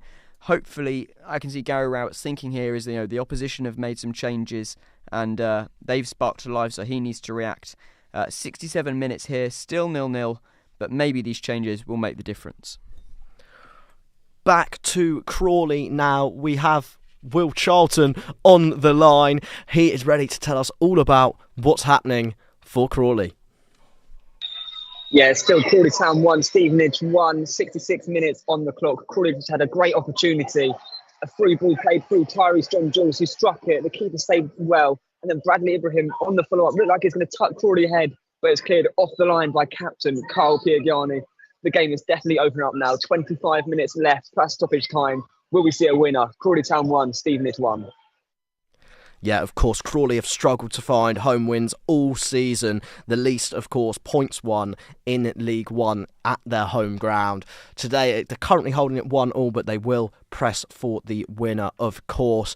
Real Madrid, of course, are looking for that equaliser at the Etihad. Of course, they are taking it back to the Bernabeu for the second leg, but they'll want something down to a goal to put their name to. What do you think, Bo? It's not looking like they're going to get it at the moment. City look on top. They obviously hit the bar seconds into the second half and just had a deflected shot wide. City are looking to keep the ball, take the sting out of things, and really calm it down because it was a frantic first half. They'll look to pick their moments, go forward, only necessary, and as the game begins to wind down now in the second half, really shut the doors. Yeah, well, City actually haven't lost a home Champions League game in 90 minutes since the 2018-19 season, when they lost a group game to Olympique Lyon. It's currently looking like we're going that way again as they lead Real Madrid, heading later into the second half. I think we've got a substitution to talk about at Fratton Park. Evan, let us know. Yeah, we got a double substitution for Portsmouth this time. We got two ex-Newcastle players coming off. We got with Isaac Hayden and Matt Ritchie. They've both been pulled off. Well, they've just been taken off the pitch, and they've been replaced by Adil Al-Shish and Marlon Pack, who's ex-Cardiff player trying to make his impact off the bench. Thank you. Thank you very much, Evan. I'm sure they've been pulled off for a very good reason there for John Musinho, who has done that, of course. Over to Derby, of course. Has any substitution we'll say been going on there lately? Any changes for us to know about? No one's been pulled off at Derby, I'll tell you that. But there was a scary chance for the Derby fans. Nat Phillips at the back touched it back, presuming his goalkeeper would be closer than he was. It nearly looked like it was heading in for an own goal, but Zetterstrom, the goalkeeper, cleared it away. Remains 0-0, and the ball is back in possession for Oxford in their own half. Thank you very much, Harry. We had a chance there coming from the Etihad. Yeah, Vinicius gets the better of Rico Lewis, who's come on at half-time. He fires the ball across the edge of the area, and Bellingham's head is wide of the post. Good signs for Real Madrid. Lewis is struggling in the early parts of this half. Yeah, he has struggled a little defensively. We have Pat on the line from Turin. Pat, has there been a change? Yes, Owen, PSV have scored through Perisic. VAR are checking now. So if you stay on the line for me, we'll get a live reaction. It is a goal for PSV. The goal stands. It is Juventus 1, PSV 1, goal from Perisic. Wow, really important goal there. Of course, Perisic, former Inter Milan player, has scored the goal for PSV to equalise. And so that is 1-1 in the game in Turin. PSV coming right back into that one when we didn't quite think they could. Of course, Juventus with the second best defence of any of the playoff teams. But we did mention PSV, of course, very strong going forward. Sam, have we had anything really to talk about in Lisbon? Again, not really. Well, Rui Silva was forced of a save from Adeyemi, who had a shot from around the penalty spot area as a free or a cross, whipped in, aimed for Guirassy. It was cleared, but it wasn't a very good one. It fell to Adeyemi, who had the shot, was saved by Silva, but other than that, nothing has really happened. I've seen Gyökeres is warming up now on the pitch, but Dortmund have it now, and Adeyemi's running through, but it's tackled and it's a corner. But still 0-0. Chance. Rodrigo pulls it back. Mbappe, excellent save from Ederson. Still 1-0, but Real Madrid are growing into this. Oh, okay, I see. Well, Real Madrid, of course, looking for that equaliser there. We'll be wishing some goals on Sam for his game just to keep him entertained and engaged here. Of course, Niko Kovac, the Borussia Dortmund manager, has been brought in to make them harder to beat, and that he does appear to be doing. Has there been any ill discipline at all, potentially? I mean, we've seen Borussia Dortmund have 6 red cards in the Bundesliga already this season. Do they look a fiery side? Is there much fire in them, or is it very flat at the moment? Well, it's not flat, but it's not fiery. If there's a word to describe the in-between, I don't really know what it is, but that's how the game has been. There's been a few fouls, but no cards yet, I don't think. Definitely nothing worthy of a red card. But yeah, just waiting. Hopefully, Gyökeres is in full kit now, ready to come on. So hopefully, to give me a bit of action, he can get a goal. Yes, thank you very much. Gyökeres, I'm sure, could be making the difference in this game. Of course, he was the top scorer in 2024. We have Matthew Cook back on the line. I'm afraid you're not going to tell me good news this time, Matthew, are you? He's live from the Select Car Leasing Stadium. Well, I'm afraid not, Owen. It is a goal for Shrewsbury, and it is Taylor Perry who has scored. It was an exquisite left foot volley from the left-hand side of the box, and it just beat Joe Perret with such ease. There was unfortunately nothing that the Reading goalkeeper could do about it. But Perry, who's recently admitted that he's had a really difficult 12 months in a Shrewsbury shirt, has drawn the visitors level, and I have to say the 291 visiting supporters were absolutely ecstatic in the corner. And it's Reading 1, Shrewsbury 1. Yeah, more sad news there coming from the Select Car Leasing Stadium. We have a big goal on the line from Exeter in the FA Cup. Marlon, tell us about it. Yeah, it's Josh McGuinness again with his brace, and if he wasn't already, he's made himself a very popular man in this part of the country. It's his 6th goal in the FA Cup this season. He is the top scorer in this competition, and I have to say it comes from a corner again. It's Ryan Trevitt who swings it in. The goalkeeper Miguel doesn't exactly cover himself in glory. He should have dealt with it. He doesn't. He really kind of spills it. Josh McGuinness has the second stab at it, and on his second stab he does indeed score, and it is 2-2. Quite the affair here in the FA Cup as it stands, going to extra time, of course. But yeah, we'll let you know if there's any more updates.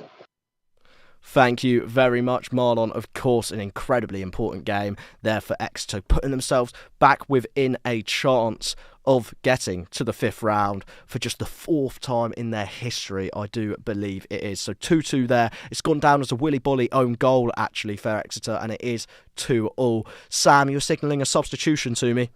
Oh, it's a goal, actually. Oh. Borussia Dortmund, so Guirassy. Just as I was going to talk about Victor Gyökeres coming on, it's the other number 9 who's just scored. It's just simple as cross into the box. Guirassy, I think it was Julian Ryerson with the assist. Guirassy just headed it, looped over the keeper into the far side, into the side netting, and it's 1-0 Dortmund. It's his 19th goal in all competitions this season, Guirassy. As we mentioned earlier, it's his 10th goal in the Champions League now.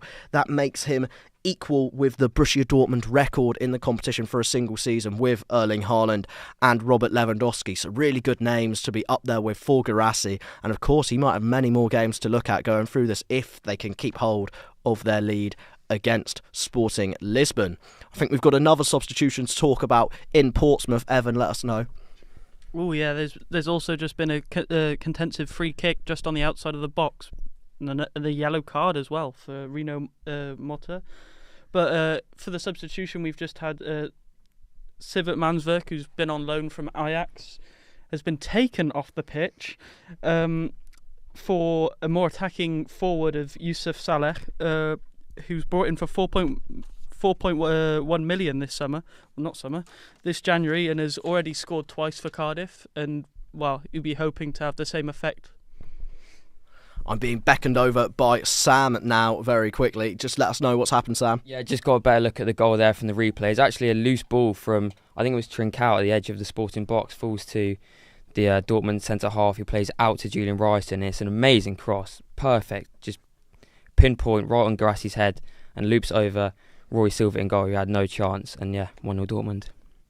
Thank you very much. Substitution as well in the Derby game. Harry, tell us who it is. Yeah, another double change for Derby. Ryan Nyambe and Harrison Armstrong coming on this time. They replace Nat Phillips and Oza in the midfield. Got just over 10 minutes left here at Pride Park. Matt Hamshaw really throwing everything he's got at this one. They just cut away to a few Derby fans looking as impressed as I am at watching this game, and I feel bad for them because they're sat out in the cold compared to this warm studio. So can these subs make the impact? We'll see in these next 10 minutes or so. Goal, 1-1. It's Kylian Mbappe. It's from a free kick.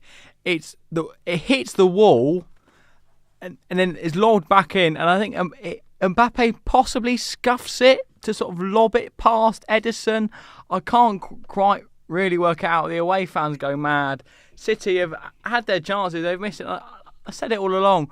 With the likes of Mbappe, you can never count them out. It's a goal. Let me just have a quick look. So Valverde, I think it is, takes the free kick. It's blocked well. Ceballos dinks it back in. Mbappe's well onside. And the finish is scuffed, but good enough to get them back on level terms. 1-0, Kylian Mbappe. Game on at the Etihad. It's his 24th goal of the season for Kylian Mbappe. Real Madrid's star Galactico signing from the summer, making that game 1-1 in the day's big game. Bo, tell us more. He's completely shinned it, by the way. Mbappe, for that amount of money, you'd at least expect him to be able to kick a ball properly. But I suppose it's enough, and it is 1-1, goal counts, and we're, as I said, game on. Yeah, I'm sure Florentino Perez isn't too bothered about where it came off Mbappe. Carlisle, of course, recently employed Welsh manager Mark Hughes. I'm sure many of you are familiar with him. They hadn't won away in Wales since 2005.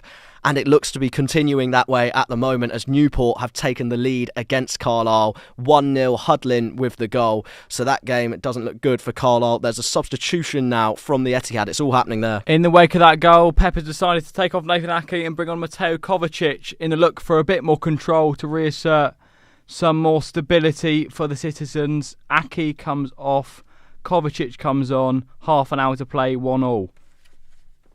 Thank you very much there, Bo. So, yeah, of course, Kovacic coming on and into the system. He'll look to provide a bit more stability in the midfield. But we do have Will Charlton on the line from Crawley to tell us about. From Etihad to Crawley, let us know, Will. Yeah, Crawley Town 1, Stevenage 1. There's been talks on Mbappe, but down here in Crawley, we've got Armando, who's come on to a brilliant reception. He's been linked to Argentina, but decided to stay at the club. And he's come on with 10 minutes left. Crawley have made a triple substitution, all attacking players. They're really going for this win here. Still very open. Will we see a winner? 10 minutes left. Crawley Town 1, Stevenage 1. Yeah, as it stands, Crawley still 23rd in League One. We also have Pat waiting in the wings to tell us what is going on in Turin. Hi Owen, yeah, it's actually Ben and James now. We just want to say you guys are doing a brilliant job there in the studio. I don't know if you'll even be able to hear us. It's Juventus 1, PSV 1. Perisic scored a goal, was checked by VAR, and it was given as a goal, which is unfortunate because we're sat in the Juventus end, sorry. It's all going down, and the PSV fans next to us are going absolutely ballistic. This game, it's all to play for now. Conte Sal's on the break, gets tackled. I'm here with James Mann though. James, what's your take on the game so far? Yeah, first half dominated by Juventus, but all of a sudden it's turned into an end-to-end, quite scrappy game. since the PSV goal. There's been a couple chances for Juventus. Kolo Muani is looking dangerous, and a couple of penalty shouts, but it's all to play for at the moment. Yeah, like we said, we'll be back if there's any updates, guys. Thank you, though, again. Back to you in the studio. Thank you very much. That was Ben Breeze and James Mann. It's 1-1 in Turin, and we just had a bit of excitement come from Bo Brown in the studio. Let us know what's happened. Yeah, Madrid come racing forward, and Mbappe fires it across the face of the goal. Falls to Valverde, whose low shot is a whisker wide of the post. I'm really enjoying this one, and as a Man United fan, can't help but think, come on, Madrid. Shit, clearly not unbiased there at all, Bo. We also have Marlon on the line, who is in Exeter at the moment. He's going to tell us all about what's going on in the FA Cup. Yes, thank you, Owen. Yes, I mean, Nottingham Forest have not really got going whatsoever in the second half. Exeter sort of pinning them with their backs to the wall. I mean, Nuno will be fuming. They've not really got the ball at all, I have to say. It's been Exeter a few half chances, and Omari Niskanen probably should have scored. Just hit that one over the bar. Ryan Trevitz had a good few chances, but yeah, all to play for still in this one. It has to be said, Exeter giving it a proper go here, and Forest will be disappointed with how they started the second half. Yeah, well, maybe Exeter, we could have a shock on the cards again in the FA Cup there to play Ipswich in the next round. We've had a chant as well at Pride Park. Was it for Derby? It was, and they've got another one there, but blocked in the way. This one, for first one round, Jerry Yates, about a minute ago, had the ball on the edge of the area. Was it a shot? Was it a cross? He probably won't want to own up to either, to be fair, because that one went well wide and out for an Oxford goal kick. But Derby have got the ball back now in the Oxford final third. Can they make something? Only a few more minutes to go here at Pride Park. Still remains Derby 0, Oxford 0. It's all about the money in League One as Birmingham make it 4-0 against Cambridge United. Harris with the goal. And yeah, that is a really important one for Birmingham to stay clear at the top of the league. They look destined for the championship at the moment. Oh, and there's another goal from Sporting. Tell us about it, Sam. Yeah, it's Dortmund again. Pascal Gross. It's almost an identical goal. It's a cross from basically the same position, whipped in, and it's not headed this time. It's Gross. Side foots it. Just as simple as into the back of the net. Again, Roy Silva had no chance. 2-0 Dortmund. Of course, they're missing Gyökeres. Well, Gyökeres just come on, wasn't able to start. Pedro Goncalves, of course, suffered an ACL injury and is out for the season, and he was their scorer the last time they met. He scored twice. Do you think they've really missed them today? Yeah, I think so, yeah.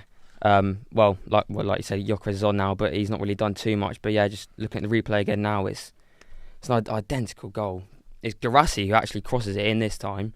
So he's got a goal and assist now, and it's just, he's actually kneed it in, Gross. He's actually kneed it into the back of the net.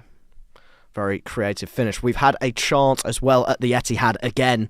Who was it for? We have it. It was for Real Madrid. Federico Valverde plays one of the greatest passes I have ever seen in my life. Mbappe runs through here. Flag is down. Hits the post. Will it go up? It's gone up, but anyway. So Mbappe just hit the post. More to the point, as I said, Valverde plays a sensational ball through to Bellingham, and Ederson, to his credit, does ever so well to come out and smother it. Peter Schmeichel-esque that from Ederson. Big moments in the scale of this two-legged tie here at the Etihad. Both sides don't really fancy the draw. I think there's still a goal in this. Thank you very much, Bo. Well, we've said money talks a lot in League One. Now to a side with absolutely none of it. Matthew Cook, tell us about what's happening at Reading. Well, they may not have a lot of money, but they have one hell of an amount of substitutions. There's been a triple substitution for Reading and a triple substitution for Shrewsbury Town. Andre Garcia has been replaced by a breather. Jaden Wareham has been replaced by Billy Bowden, and Chem Campbell's also been replaced by Mamadou Kamara. That's from Reading. Nurse has been replaced by Misiala, Biggins for Gilead, and Lloyd for Oliver. It's been a really, really end-to-end game. Although it's been an end-to-end game without many chances. It's been quite feisty as well in the second half. There's been lots of challenges flying in. Some yellow cards have been given out to Taylor Perry for a bit of dissent following a challenge which he didn't like too much. The referee has been making a lot of decisions that have been unpopular on both sets of fans this evening, but the game hasn't had too many chances, but the substitutions could make a huge difference here. Yes, well, I hope you're right, Matthew. Don't want to extinguish any fires, but Reading are actually the only team in the entire Football League to have not scored from a substitute this season, so maybe not for this one. We have Will Charlton on the line as well. What's going on at Crawley, Will? Well, Owen, Crawley Town have taken the lead in the 88th minute. 2-1 Crawley with that man I was talking about, Armando, who came in, the brilliant reception. And Heather Murphy came through, tried to put the keeper again, who was safe. But who was there to clear it up? Armando, who tucks it in, kisses his badge in front of those electric home fans. And this place has gone absolutely crazy. Crawley Town 2, Stevenage 1. It's a ginormous goal for Crawley at the foot of the League One table.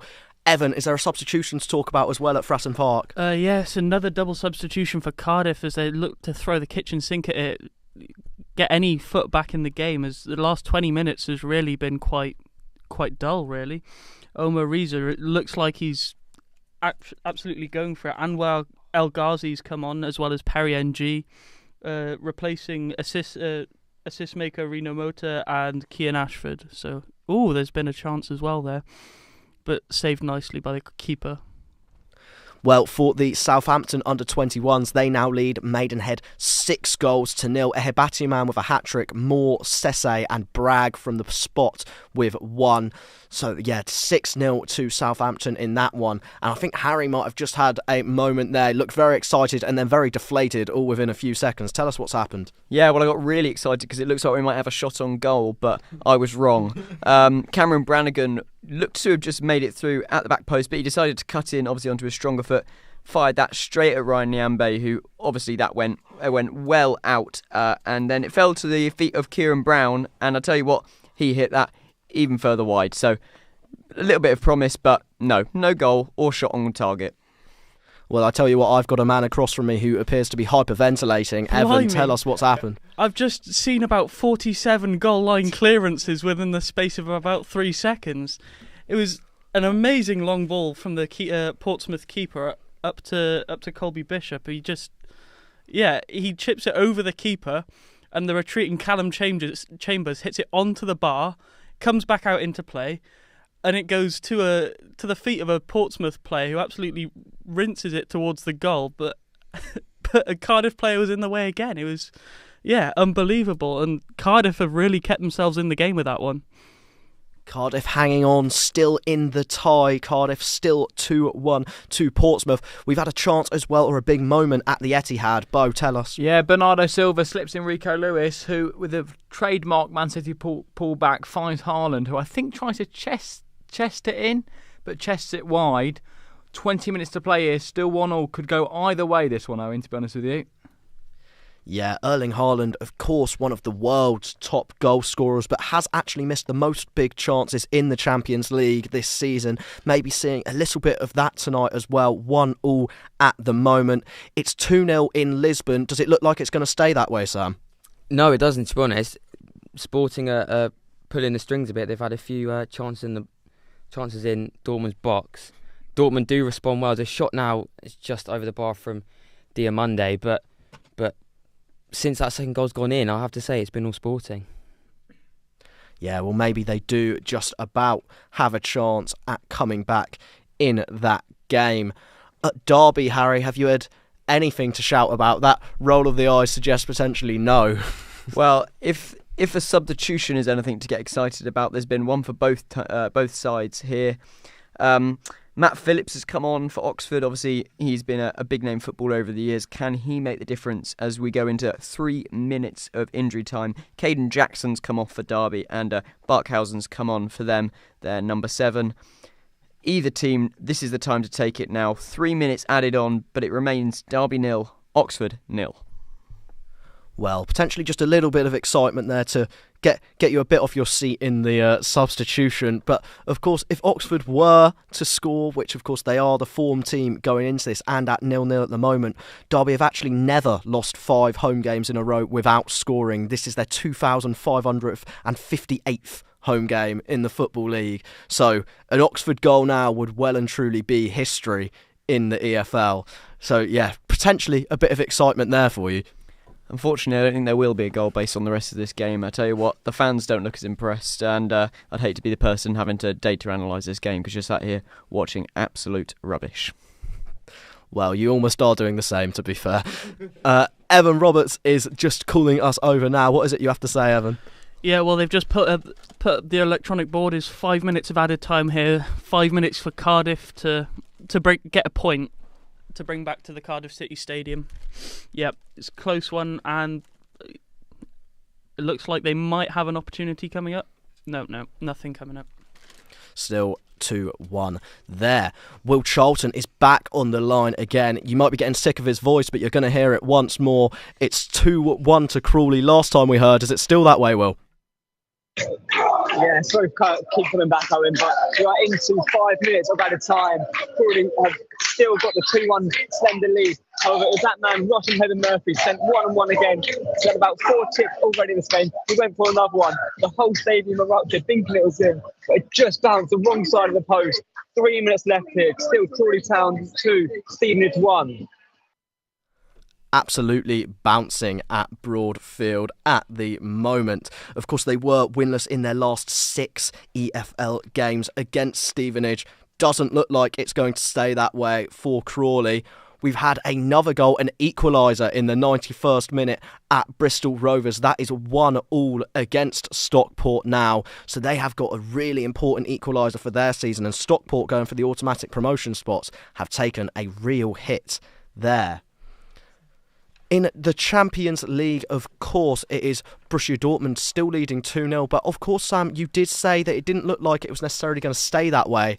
Does it look like that?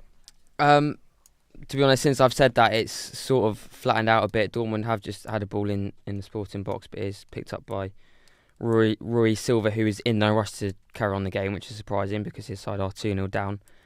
But yeah, still chances are coming. Sporting have made all 5 substitutions now, so they've put all their eggs into their basket, I suppose, and they're trying to get something back, but I'm not too sure. Yeah, a goal could be crucial now. Will is back on the line. You just can't get enough of him. Will Charlton, tell us what's happening now at Crawley. Well, the stadium erupted earlier, and it's erupted once again. Crawley Town 3, Stevenage 1. This puts the icing on the cake for Crawley Town. Kamari Lawyer kicked the ball up on the halfway line. He drove at Stevenage defence, cut inside, and then outside on his left. Got a fierce strike in off the crossbar.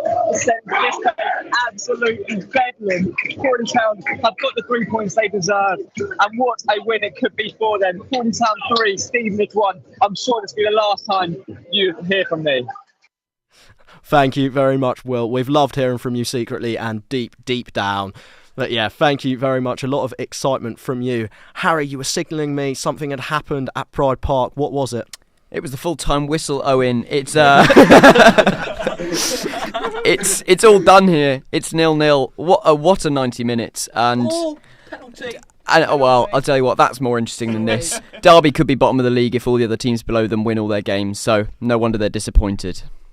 Over to Bo. It's Phil Foden. He's inside the box, cuts in on his left hand side. He's dancing, he's jinking. He's brought down by Danny Ceballos, and it's given. The Real Madrid players don't like. The question. I mean, it's no doubt it's a foul. The question is the initial contact inside the area? No doubt they'll take about a week to make this decision.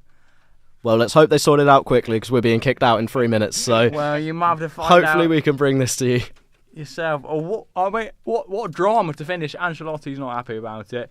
Foden's gone down, remains down. Appears to be crying by the looks of it. When isn't he? I don't think it's going to be overturned. Cleverly, he's fallen over in the box. So.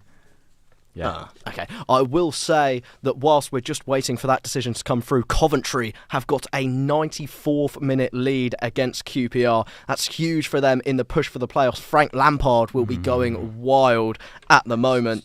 They hadn't lost back-to-back games since October, and it doesn't look like they will today. They lead 1-0 against QPR, and Coventry are in front.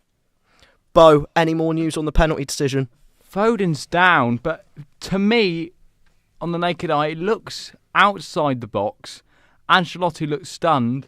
I don't really know, one, what's happening in Manchester, or two, what's happening in the studio. Foden's down, he's limping, he's back up now. I imagine if it were to be overturned, it would already have been. Just to quickly interject there, Evan, just tell us it's full time at Portsmouth. Portsmouth win. All 3 points remain at Fratton Park, and they overtake Cardiff to go, I believe, into 18th place, overtaking Stoke as well.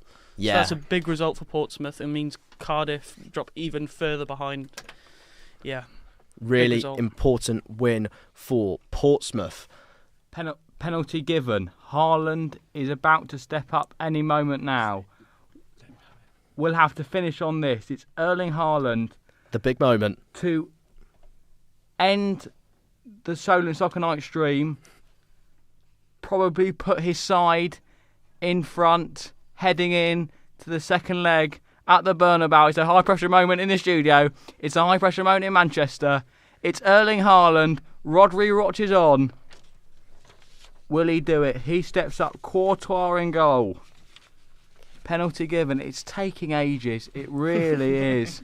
I will say, while we're waiting, that Juventus have just gone 2-1 up. I don't think we'll be able to hear the big Norwegian scores, no doubt about it. Low to the keeper's right. Fires it home. 10 minutes to play. 2-1 Man City. And it has just turned 3-0 as well in Dortmund. Sam, tell us very quickly about that. Yeah, just as we end, it's just a counter-attack from Dortmund. Ball slipped through to Adeyemi and he slots it in. I think that is game and tie over. Big goals to end the night from us in the Champions League. If you want to continue the action, feel free to watch along yourself, but we have to leave so that we don't get locked in the building. That's all from us tonight. Thank you to the panel for joining me. Harry, Evan, Sam and Bo, you have been beautiful. Thank you to all of our presenters on the road as well for keeping us up to date on the matches across the leagues. We'll be back next week, but in the meantime, you can keep up to date 24 hours a day on our website, which is solentsportsnews.com. Thank you very much and good night.